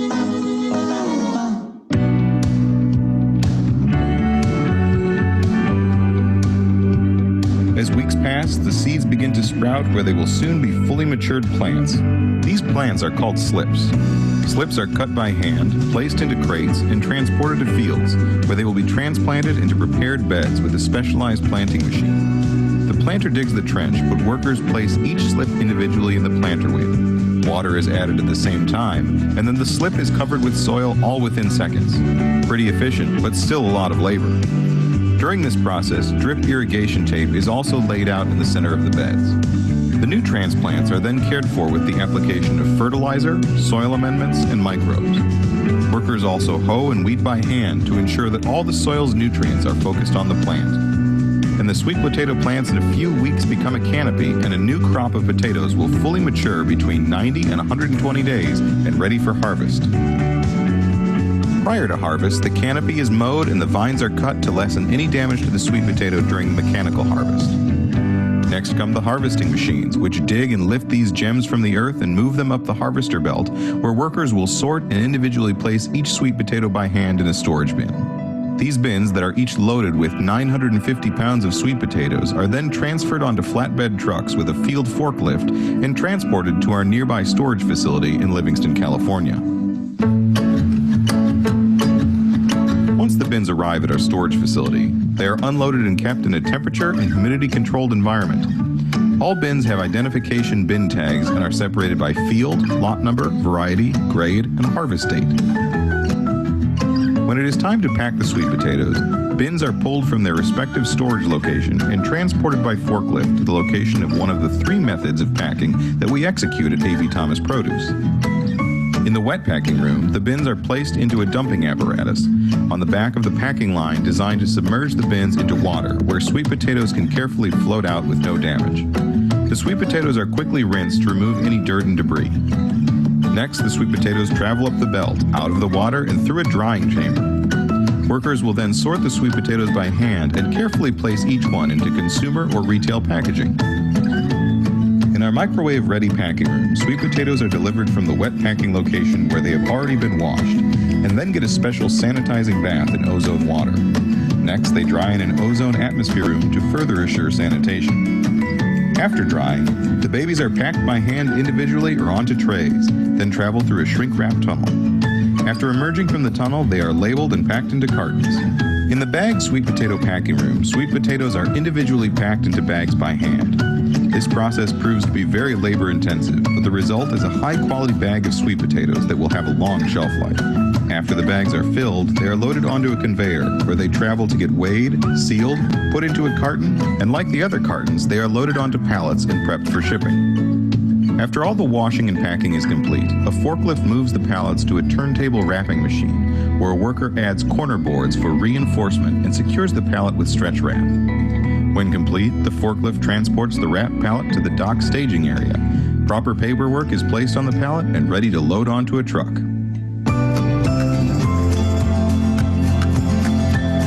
After all the research, hard work, and attention to detail, these sweet potatoes are on their way to a store near you, just waiting to improve your quality of life with all of its ease of preparation, taste, and nutritional health benefits.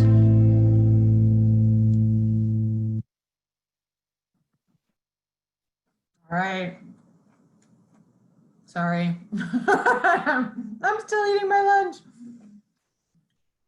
So the other video talks a little bit about the different varieties we carry, and particularly about the nutritional value.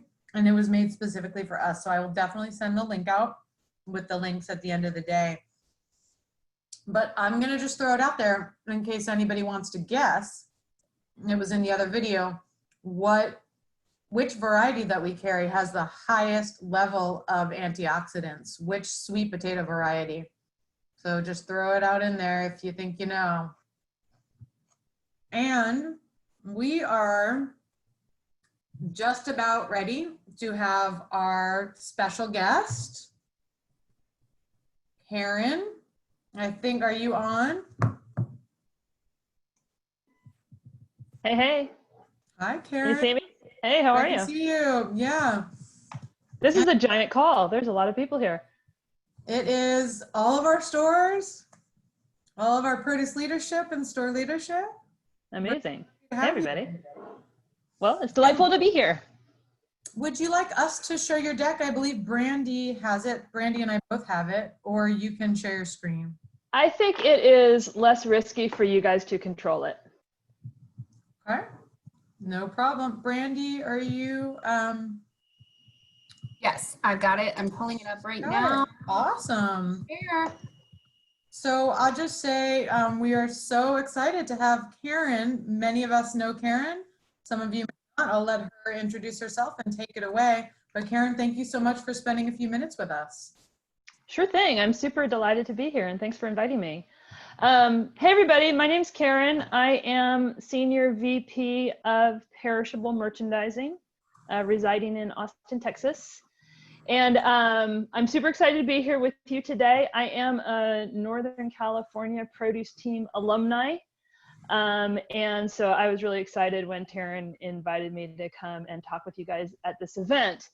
I'm just going to give you a really high level overview of our approach to the perishable businesses, as well as, maybe a little bit of our approach to our overall merchandising vision at Whole Foods. And then we've got time permitting, that I'm super happy to answer any kind of questions you guys want to, whether it's about produce or the company in general. So with that, what else do I want to say? I've been with Whole Foods for a really long time, and some of this, I think this presentation, it's kind of a throwback, right? Basically, I'm going to express that we are who we've always been, and that's pretty exciting to me. Can we go to the next slide? Yep, there we go. All right, so just, from the highest level, our company purpose is to nourish people and the planet. And that when we are talking about our business, we always land on that Whole Foods Market is a destination for natural and organic products, offering unsurpassed food safety and a safe shopping experience. And particularly given the pandemic environment that we are working in, that focus on food safety and a safe shopping experience is of the very, very highest priority as we think about where we're going for the rest of the year and into 2021. Next slide. So I know that our core values are not new news to anybody who's on this call, but I did want to bring it to this discussion today because this is really how we organize ourselves in our approach to our work. So first we're thinking about what's our purpose, right? To nourish people on the planet. And then we're thinking about what are our values and are we living up to them? So as we're approaching the produce business or the perishable business or the merchandising business at large, that's part of the dialogue that we're having globally and regionally all the time, right? Are we selling the highest quality natural and organic foods? The answer is yes. And if for some reason we feel like we're straying from that, right, we have to course correct. Are we satisfying and delighting our customers? Are we promoting team member growth and happiness? Are we practicing win-win-win partnerships? Are we creating profits and prosperity? And then last, are we showing that we care about our communities and our environment? So when I think about our business, sort of from a high level, this is part of the very, the foundational element of what I think about. And when I thought about coming and talking to the produce team in particular about what we're doing at Whole Foods Market, everything that we're doing anchors back to this. Next slide. I also wanted to drill a little bit down on the merchant team. So the merchant team is how we refer to the 8 product teams. That's new language that's sort of come into the Whole Foods universe over the past 5 years or so.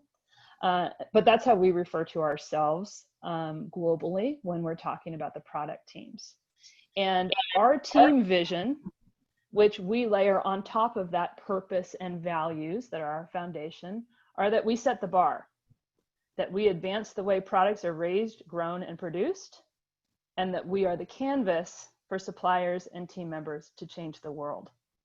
So when we have a meeting with suppliers, or we have a meeting like this with team members, if we have a meeting with buyers or coordinators or vice presidents or regional presidents, and we're talking about what are we doing on the product teams, this is really where we sort of anchor our teams and set our intention. So that's our vision.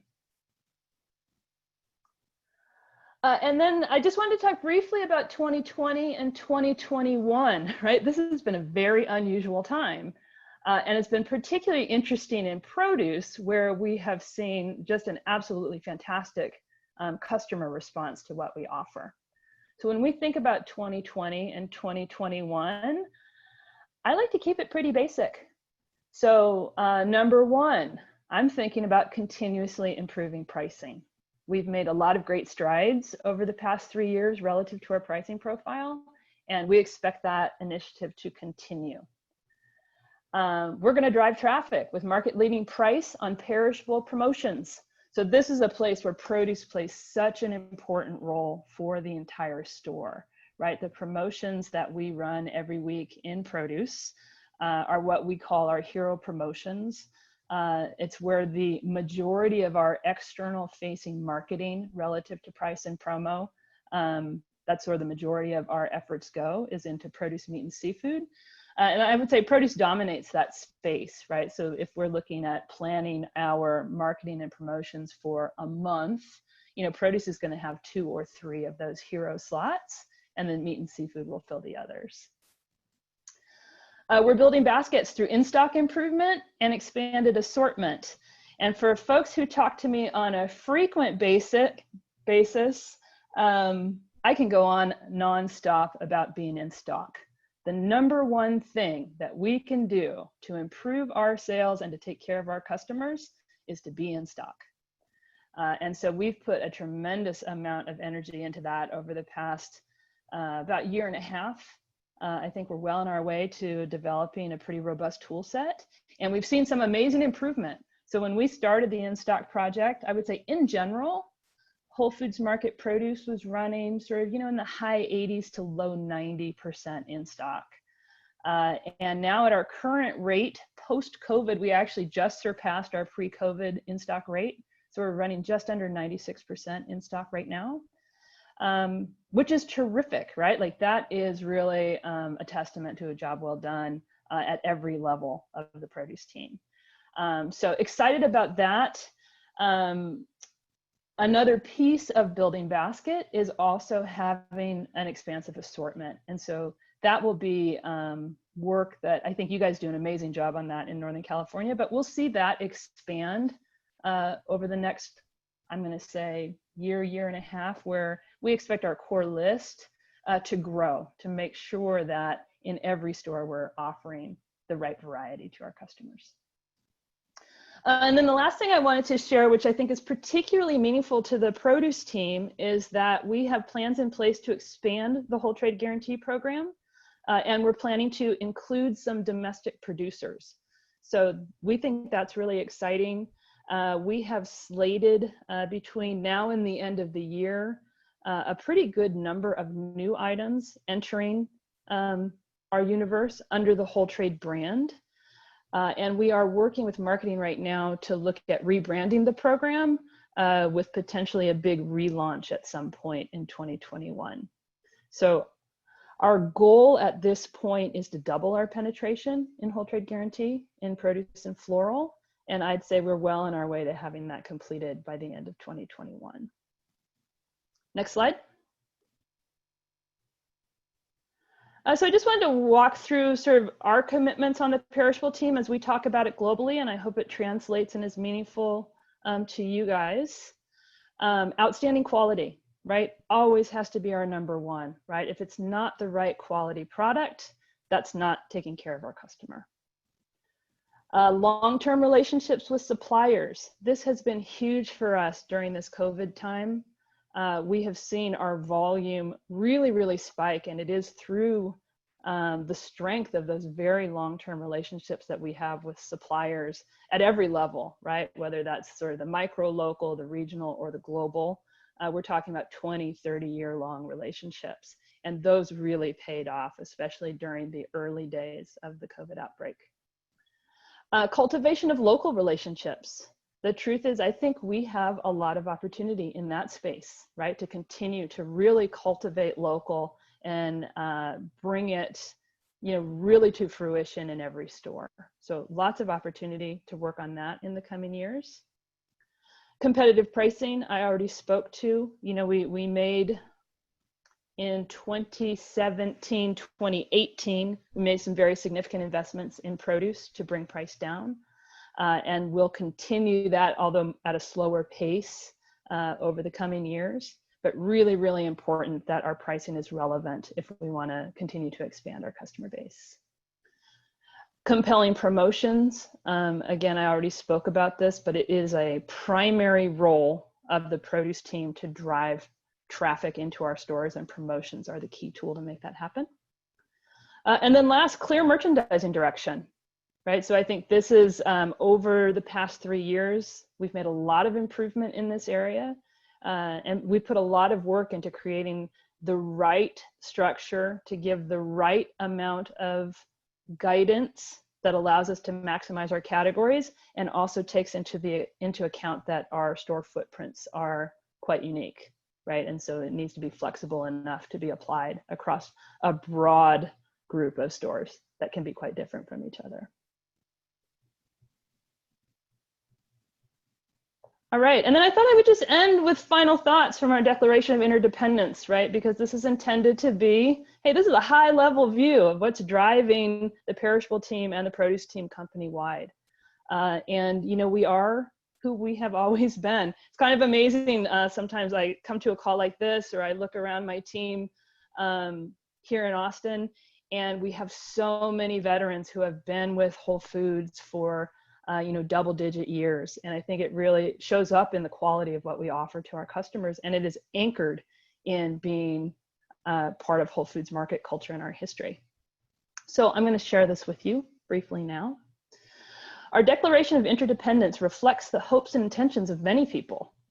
We do not believe it always accurately portrays the way things currently are at Whole Foods Market so much as the way we would like things to be. It is our dissatisfaction with the current reality when compared to what is possible that spurs us towards excellence and toward creating a better person, company, and world. When Whole Foods Market fails to measure up to its stated vision, as it inevitably will at times, we should not despair.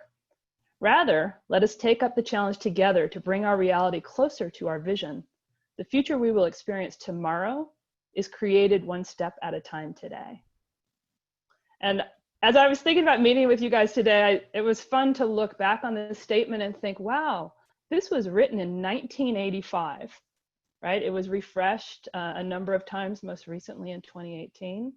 But this is a real through line when we think about, who we are at Whole Foods Market, what we do, how we do it. I think that it's so relevant today. And I think when I think about produce, I'm very, very proud of what the produce team has accomplished, and particularly of Northern California. Like, it's such an amazing program, right? Where you offer such beautiful products in such beautiful stores, and you have so much experience and such a vibrant program. And I think it's really reflective of who we are at Whole Foods Market. So that's my spiel. That's perishables at a high level, how we're thinking about things.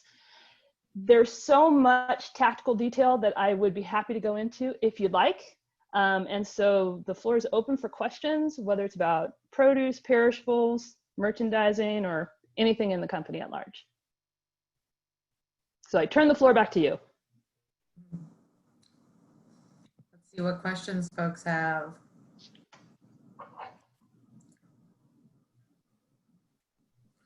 We got a quiet group right now. There is going to be more conversation on in-stock from the Global Produce and In-Stock team coming. But yeah, it would be nice to hear. I'm curious personally, if nobody else has a question, to talk more about when you say doubling whole trade and whole trade, domestic whole trade. Mm-hmm.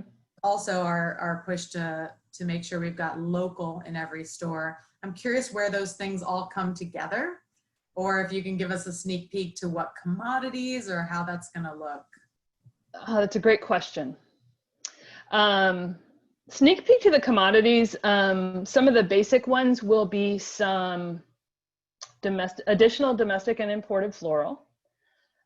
Some will be things like tomatoes, celery, broccoli, melons, right? So just commodity items. Apples and pears we expect to see coming up in the fall and winter. So some of it is just going to be products that we already carry, where we have been working with suppliers in order to stand up social accountability programs for the folks that are working in their organizations. And so in those cases, I see it as a very seamless, right? Like we were carrying Honeycrisp under this label, and now we carry it under the Whole Trade Guarantee label. My thinking about how it intersects with local and conversation that we've had amongst the team is to put together a really clear hierarchy, right? That local is what would take precedence in local season, so that we don't want to create a conflict between the two. So there's going to be some coordination work, which again already exists today when we're trying to when we're looking at, hey, we're bringing this item from either South America or just from another state versus what you're carrying locally. So I think I don't anticipate it drives a radical change in how we do our work as much as it is about how we are telling a social accountability story to our customer. Great, thank you, Karen. Thank you so much for joining. Really appreciate you. My pleasure. I do see a question here about, is there any plan to streamline the short walk, OOS, and PAM walk? Can I answer that question? You are take we it going to away. save that for Armando? Yeah, there are plans to combine all of those things into a singular walk.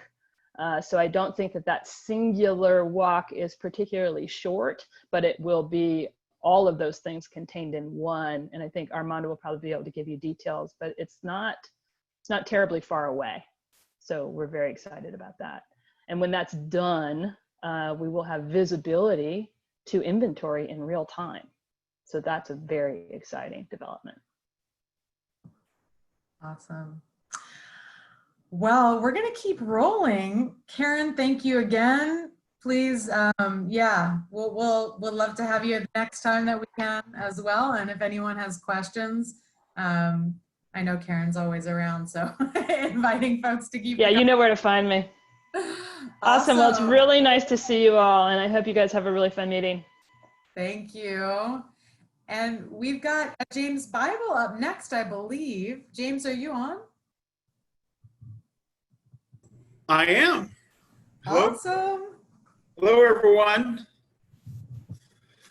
Hope everyone's having a great day. I'm so excited to be able to participate this year. I think last year I was on vacation, but all the guys that were at the event was like absolutely amazed. And so I am glad that you're keeping the tradition running and doing it virtual. Cool.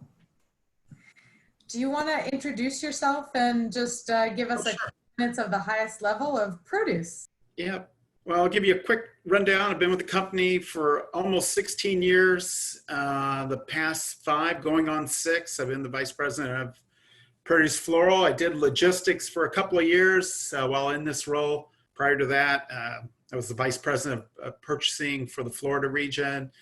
And I came on board with Whole Foods, 2005 as produce coordinator in Florida. I did that job for a couple of years. So, again, I think Whole Foods and my time with Whole Foods has evolved tremendously. And, it's pretty amazing from 15 years ago to today how much our company and our teams have evolved. So, as you know, and as the last few years has been fast paced. And then the last 5 months has been just pretty interesting for the whole company and for our team members as a whole out in the region. So, so again, I love working for Whole Foods. I love being back in produce. It's something I've done throughout my career, even though most of my career, I may be now getting closer to being more of my time in produce, but the majority of my career has been in store operations. So they always gave me this opportunity to come back to produce every 5 or 6 years. So I'm always excited to be back in it. So it's been a fun run.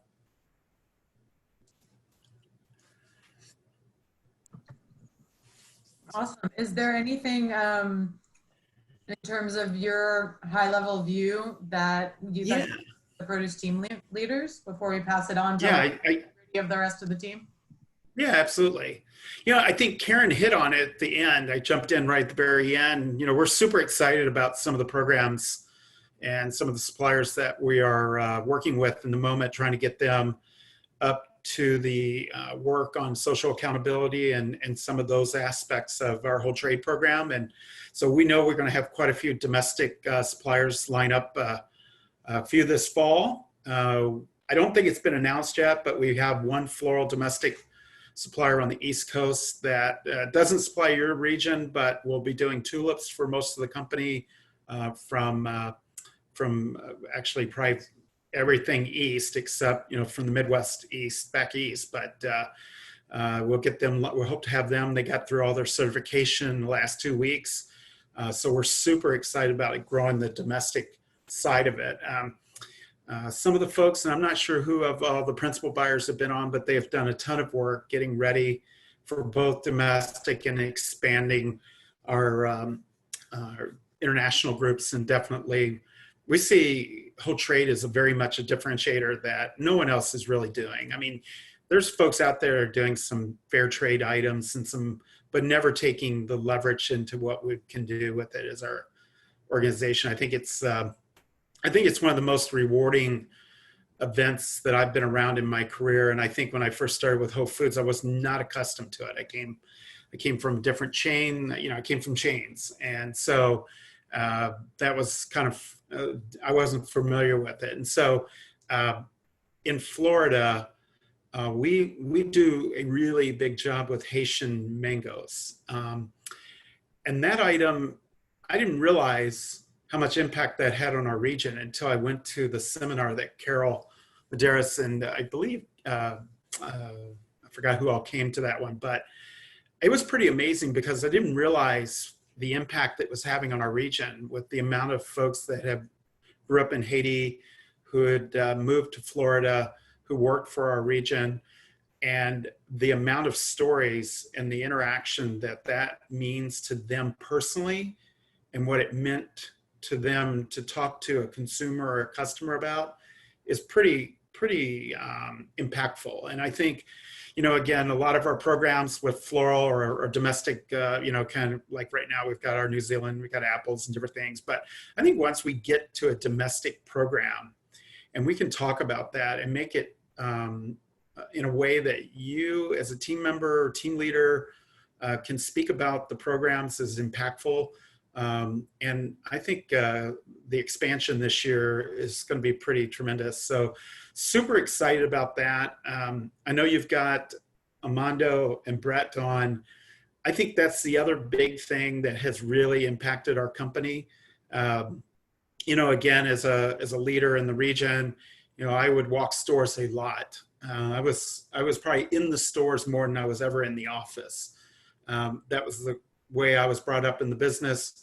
I was always mobile, and so I was in stores, and then I would just jump in my truck, take a call, do my check-ins, whatever. But I always wanted to be in the stores. And so, you know, one of the biggest things for me is customer satisfaction and being able to be in stock or provide great service. And it's pretty amazing the work that all the regions are doing within stock. Our performance has surpassed where we were in pre-COVID and definitely moving back into the trends that we all are excited about, and definitely it pays when you see it at your retail sales.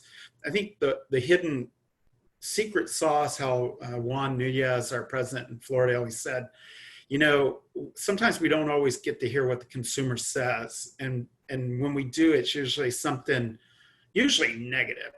Hey, why aren't you in stock? Why don't you have this? What's going on?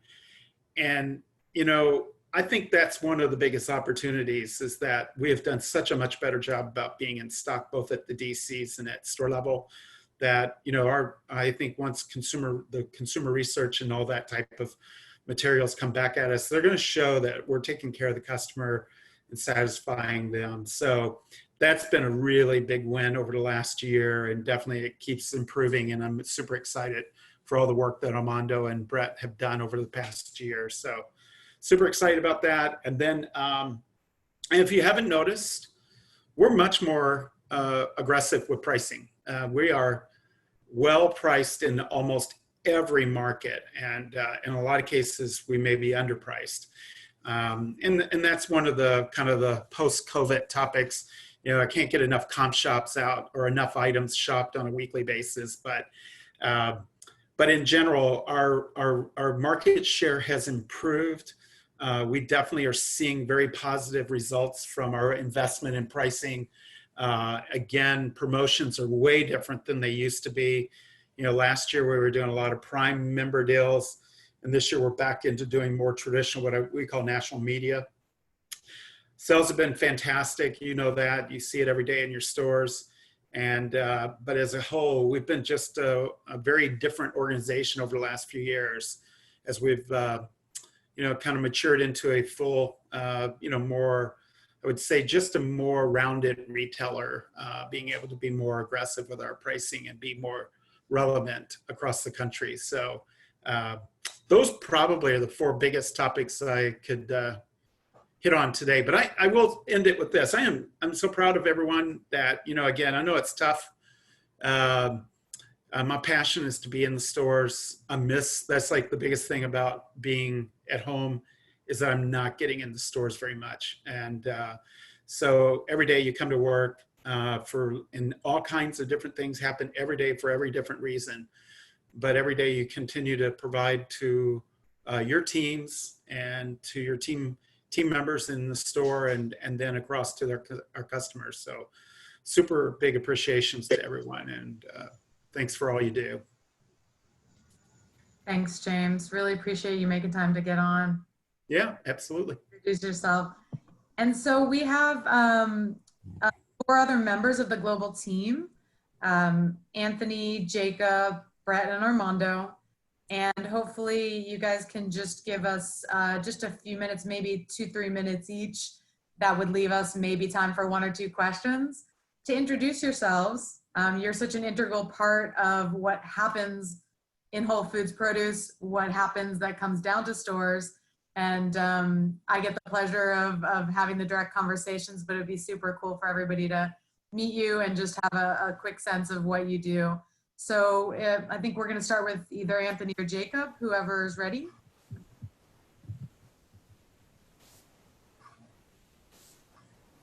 Hey, I can go ahead and kick it off. I'm Jacob Liebeskin.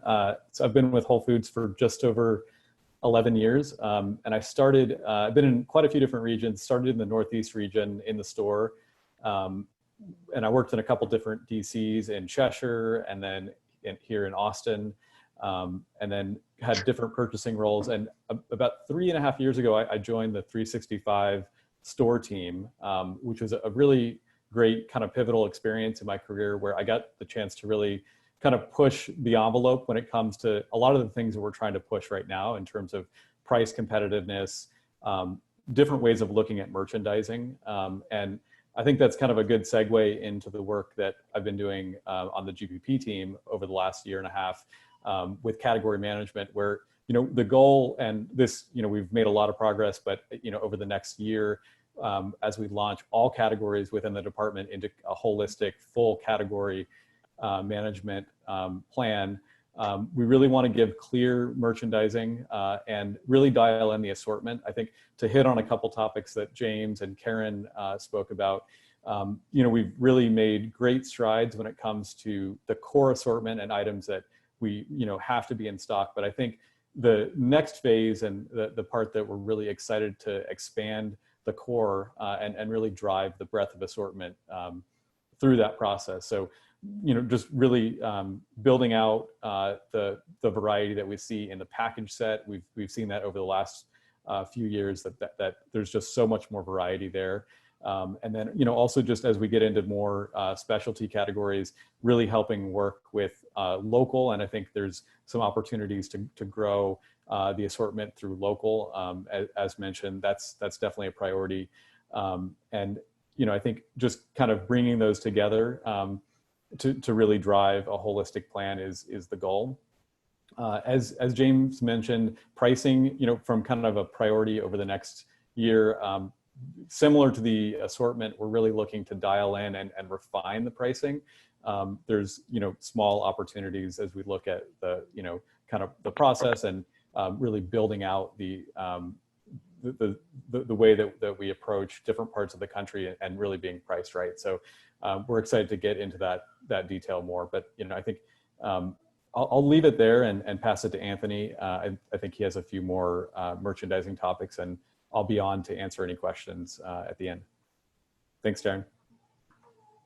Thanks, Jacob. Hey, everyone. I'm Anthony Carew. I'm a category merchant for the global team, really kind of the merchandising operations leader for produce. I've been working produce for about 24 years now. I came to Whole Foods 10 years ago in West Bloomfield, Michigan. Ended up in California as a team leader, spent some time as a procurement team leader out there, moved to Rocky Mountain as an associate coordinator, and then now I work remote from Rocky Mountain. It's kind of how I got here. What I do is I'm really I guess the best way to describe it would be like a hub on the wheel of produce. So kind of I communicate out from the global team out to regional teams, and then kind of provide a link back up to how things are showing up, how our programs are landing, what we're doing. Non-COVID time, I was on the road probably 70% of the time, visiting regions, walking stores. And really, it's helpful to learn and understand. Sometimes you conceptualize something in an office, and then you go see it and realize, man, we really missed the mark here. So, in visiting and walking with a lot of you, that really helps shape how we make our changes and what we figure out, which is something I really, really love. The other part is really working with store process to ensure proper care and handling, which is probably my favorite feedback every time I come to NorCal, is just exceptional care and handling and exceptional product quality every time I've been there. So I always appreciate that. And then, currently focusing on merchandising and guidance notes that are used as kind of a loose draft for the regional teams to make their guidance, working with all, global teams to ensure we're giving a clear direction as one team. And then also working with promo and pricing to help data flow through, which is a fun challenge. So that's kind of current state. Some future things that I'm excited about, the Produce Playbook, which is literally like an email away from us being able to launch, is really like Produce Warrior Field Guides 1 and 2 combined, beefed up a little bit, some stuff that wasn't needed taken out, digitized, and that's going to be a digital resource for everybody. And then building into that, we're going to have training segments rather than just an information dump. So part of my job is to understand what regions are doing. So like NorCal's Wet Rack training program, we can take that and add, subtract, modify, and put it as part of the playbook so all regions can use that as a training, which I think is going to be a huge win for everybody. Some other things we're going to focus on is just full plug and play retail guidance. So, we'll be able to hand off guidance that the regional teams can just take and drop some local info in, and it'll be done, which should help free up some time. Really focusing on drawing more attention to local programs, making sure our global assortment accounts for, what's special and is highlighting what's local in various areas. And then just further continue to better our regional support and connection with the regions and with the teams. And it's really easy as we have these big global rollouts to lose connection to how it's landing and how it's impacting team members. So a lot of my role is really seeing how it shows up, how we're supporting, what we can do better, what we're missing, and just continue to provide that feedback and coaching. So that's it for me. Brett, did you make it on? Hey, I'm going to pause real quick and just say, this is your chance, everyone. Give Anthony direct feedback on everything going on in store in the chat box. It all gets back. He does you can email me and let me know. Absolutely. I get to take a lot of the negative feedback, and it's good because someone has to hear it and someone has to, make sure your voices are heard. So I'm happy to hear the negative. I would and say love that, to hear the positive. Yeah, I would say Anthony is the pulse of the global team. It usually comes from Anthony first to us to say, hey, look, here's a topic. And so we're so grateful for that connection. And he truly is a voice for everything that comes to him. I'll just add that as well. And what you all share with me, I share with Anthony, who then shares it. But do feel free to do it directly. Thanks. Brett, you're up. Hey, Taryn, thanks. Good afternoon, everyone. So it's really nice to see some familiar faces on here.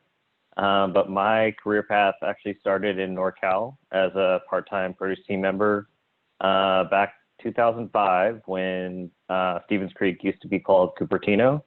And I worked at Redwood City, Blossom Hill, Los Altos as a team leader, and then as an AC for Randy and Taryn.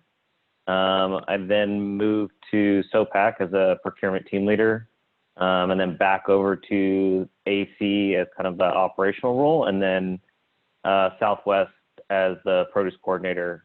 And then in my new role as a DC and stock manager, I'm working directly with DC's GPP and global distribution across the 3 perishable disciplines, so meat, seafood, and produce, to really help provide guidance and recommendations to increase our in-stock positions at the DC. So our mission is to really work in partnership with the stakeholders involved to increase our in-stock positions while improving our fill rates to our end customers, which ultimately is the stores. But basically, we want to have the right product in good quality at our DCs to send to our stores and really set them up to provide an excellent customer experience. Some of the top priorities 2020, 2021, providing deeper visibility into our supply chain and defining, controllable out of stocks versus non, and root cause the different scenarios and how to mitigate future supply gaps. So this involves surfacing, new DC in-stock reporting. We just released a new DC meat in-stock report, providing fill rate visibility from our supplier partners, and then deep dives into KPIs with DCs to help course correct controllable out of stocks. Kind of the next bullet point, we want to build dynamic safety stock into DCOT that adjusts with seasonality and changes in customer behavior. So just like the stores have PAM, DCs have a tool called DC Ordering Tool that provides a central location for all inbound and outbound information that helps them strategize on future purchases. So in current state, the safety stock that's defined in that tool is a static number, and buyers are required to go in and manually update that by category. But our goal is to really have that number defined by logic on things like run rate, promotions, holiday, and seasonality. And then probably this is further out, 2021, but the idea is we want to continue the enhancements into DCOT, that involves expanding to other perishable teams, and then also working towards an application environment. So in current state, DCOT is an Excel-based forecasting tool, but kind of if we want to continue the enhancements, it really needs to get pushed into an application like PAM for stability, security, and things like that. So that's pretty much the topics I had. Is there any questions? We can roll on to Armando, and then I think we'll have time for 1 or 2 questions. Thanks, Brett. Hey, everybody. Hopefully you can hear me okay. Thumbs up. Anyone? All right. My name is Armando Mendez. I am the Senior Manager for Perishable in Stock for the store side for produce. Basically, what I do is help support the customer experience through driving down out of stocks through a variety of methods. So I'm sure all of you are very well aware of the department walks and walking your out of stocks. I am kind of the driving force behind that, and as well as the driving force behind the analytics. So maintaining the insights, workbooks, and making all the information usable for all of our various business partners, be it our merchant team, our global merchant team, the regional coordinators, purchasing teams, Amazon partners. Just that information goes to a lot of different places. So the other things, let's see, I'm kind of a partner for, I work very closely with the PAM team as we work to integrate the out-of-stock walks into that platform. Happy to announce that will be happening mid-September. So for produce specifically, not floral, unfortunately, hopefully someday soon. We'll be able to do that, but we'll be integrating the out-of-stock walks as well as the WFMOA short walks will be going into PAM. So that's a big benefit for everybody. Hopefully you guys are happy with the work from there. The other main focus of my work currently is auto root cause. And so Brett spoke to that a little bit. Oh, I forgot to tell you guys where my background. I'm going to do that at the end. Let me tell you what I'm doing first, and then I'll finish up with background. Most of you, or a lot of you know me anyways.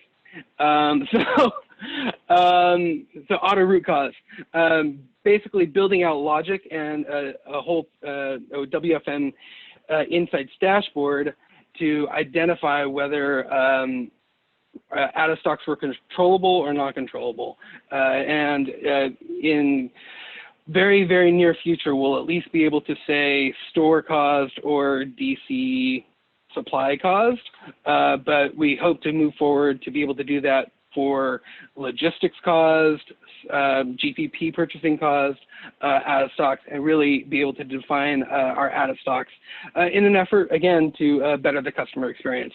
So mitigate out of stocks at every point and use those data points to better contract, whether it be logistics or supply agreements or what have you. So exciting stuff there. Future things that I'm working on is again partnering with the PAM team to better provide an SOQ within PAM.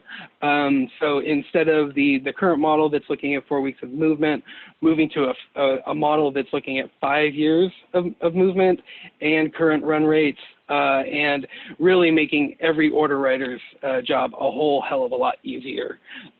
So that is my goal for the next several months, is making your lives easier, which everybody likes that.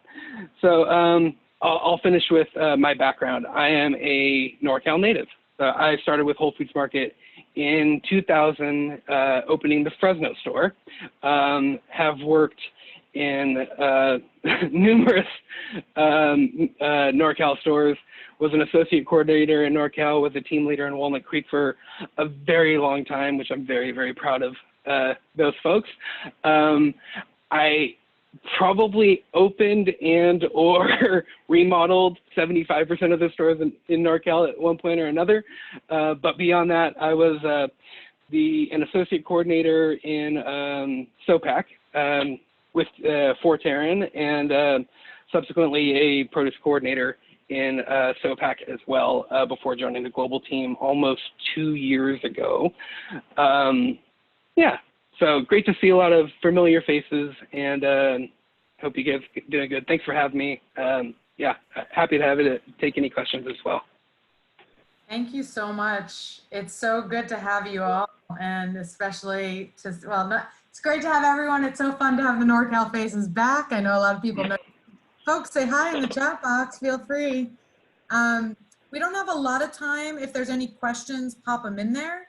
And then keep the questions coming. We really do pass these on. And I was just hearing Armando. I mean, some of what he's talking about is definitely things where you guys say, why can't we do this? Why isn't the movement things are generated, you know, based on better? And so it's so cool to know that like everybody is together in this, and the work that's being done is being done by really amazing people. And I'm glad that you got to at least get names, faces, hear a little bit. And let's just continue this conversation and keep connected and always using your voices. So I don't still see any questions, but we just invite them.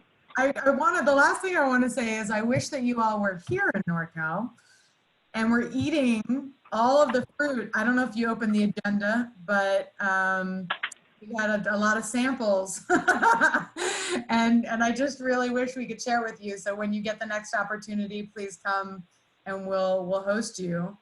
We got 1 minute left. Anyone want to say anything? Ask a question? I'll send you my address. You can ship it to my house. We'll ship you some fruit. Yeah. I know you guys have Pam questions and out of stock questions. I know that more's coming next week, so get ready. And thank you for all the hard work you all have done to integrate the walks and to improve iteration after iteration, the category management work, the feedback. James, I mean, the things when I was thinking back to sharing with people what you do, and I thought, you know, just the initiatives that you've driven forward that brought us so much success. It is hard to put into 30 minutes. I appreciate everybody for jumping on for just a few. Yeah. Thanks for joining. Feel free to stay on with us. We're going to get back to our supplier videos. We have about 22 supplier videos, including samples from suppliers. And we are about to move to another stint. Thanks, everyone. Thanks again. Thanks, James. Thanks, Jacob, Anthony. Thank you. Thanks for having us. Thank you all. Good to see you. Cool. And so I'm going to pass it over to Brandy. I believe our next video is a really short one with Iron Ox. And you all got Iron Ox basil. I'm just going to make sure I'm grabbing the pack here, because right now you can't, I don't know if you can see it, but only, it's upside down. About half of the stores, maybe even a third of the stores are getting this direct. Sorry, it's not direct. Getting it from our very local basil supplier, and you're going to learn a little bit more about them here. I don't have a question for you, but we've had amazing feedback and it's super fresh, so enjoy.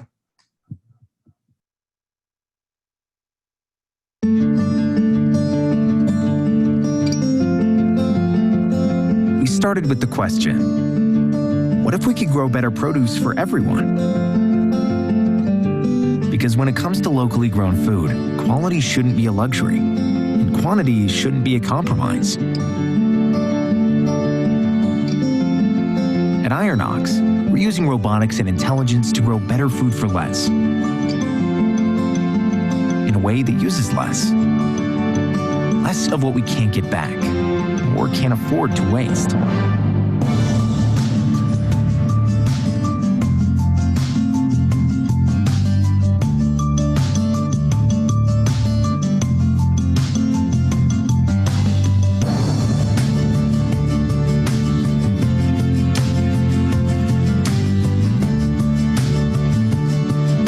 Iron Ox grows a perfect head, year-round.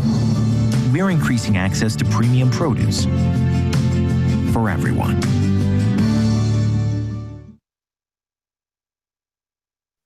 All right, and we got a question from Zoe. Can all stores get the Iron Ox basil? And we are working on it. They have an expansion plan. So our hope is, I want to say it's towards the fall, or maybe a little bit later.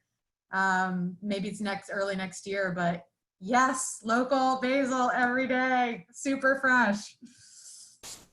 Okay, so next up is our second and final live tour with Adriana of Tomatero. Are you there, Adriana? Hi. Hi. All right. How exciting. I can see you, but now everyone's seeing me because I'm talking. So I'm going to try and keep it brief so we can get back to you in the beautiful field. So can you tell us a couple things, just what your farm is, how big it is, where it is, and then show us around a little bit? That'd be awesome. Yeah, sure. We're Tomatero Organic Farm. We're here in the Pajaro Valley. We have about 400 acres of certified organic produce. We've been farming since 2004. Yeah. And this is our greens field. It's a little smoky right now. I'm gonna turn the thing around so you guys can see it. Yeah? Okay. Try to do that.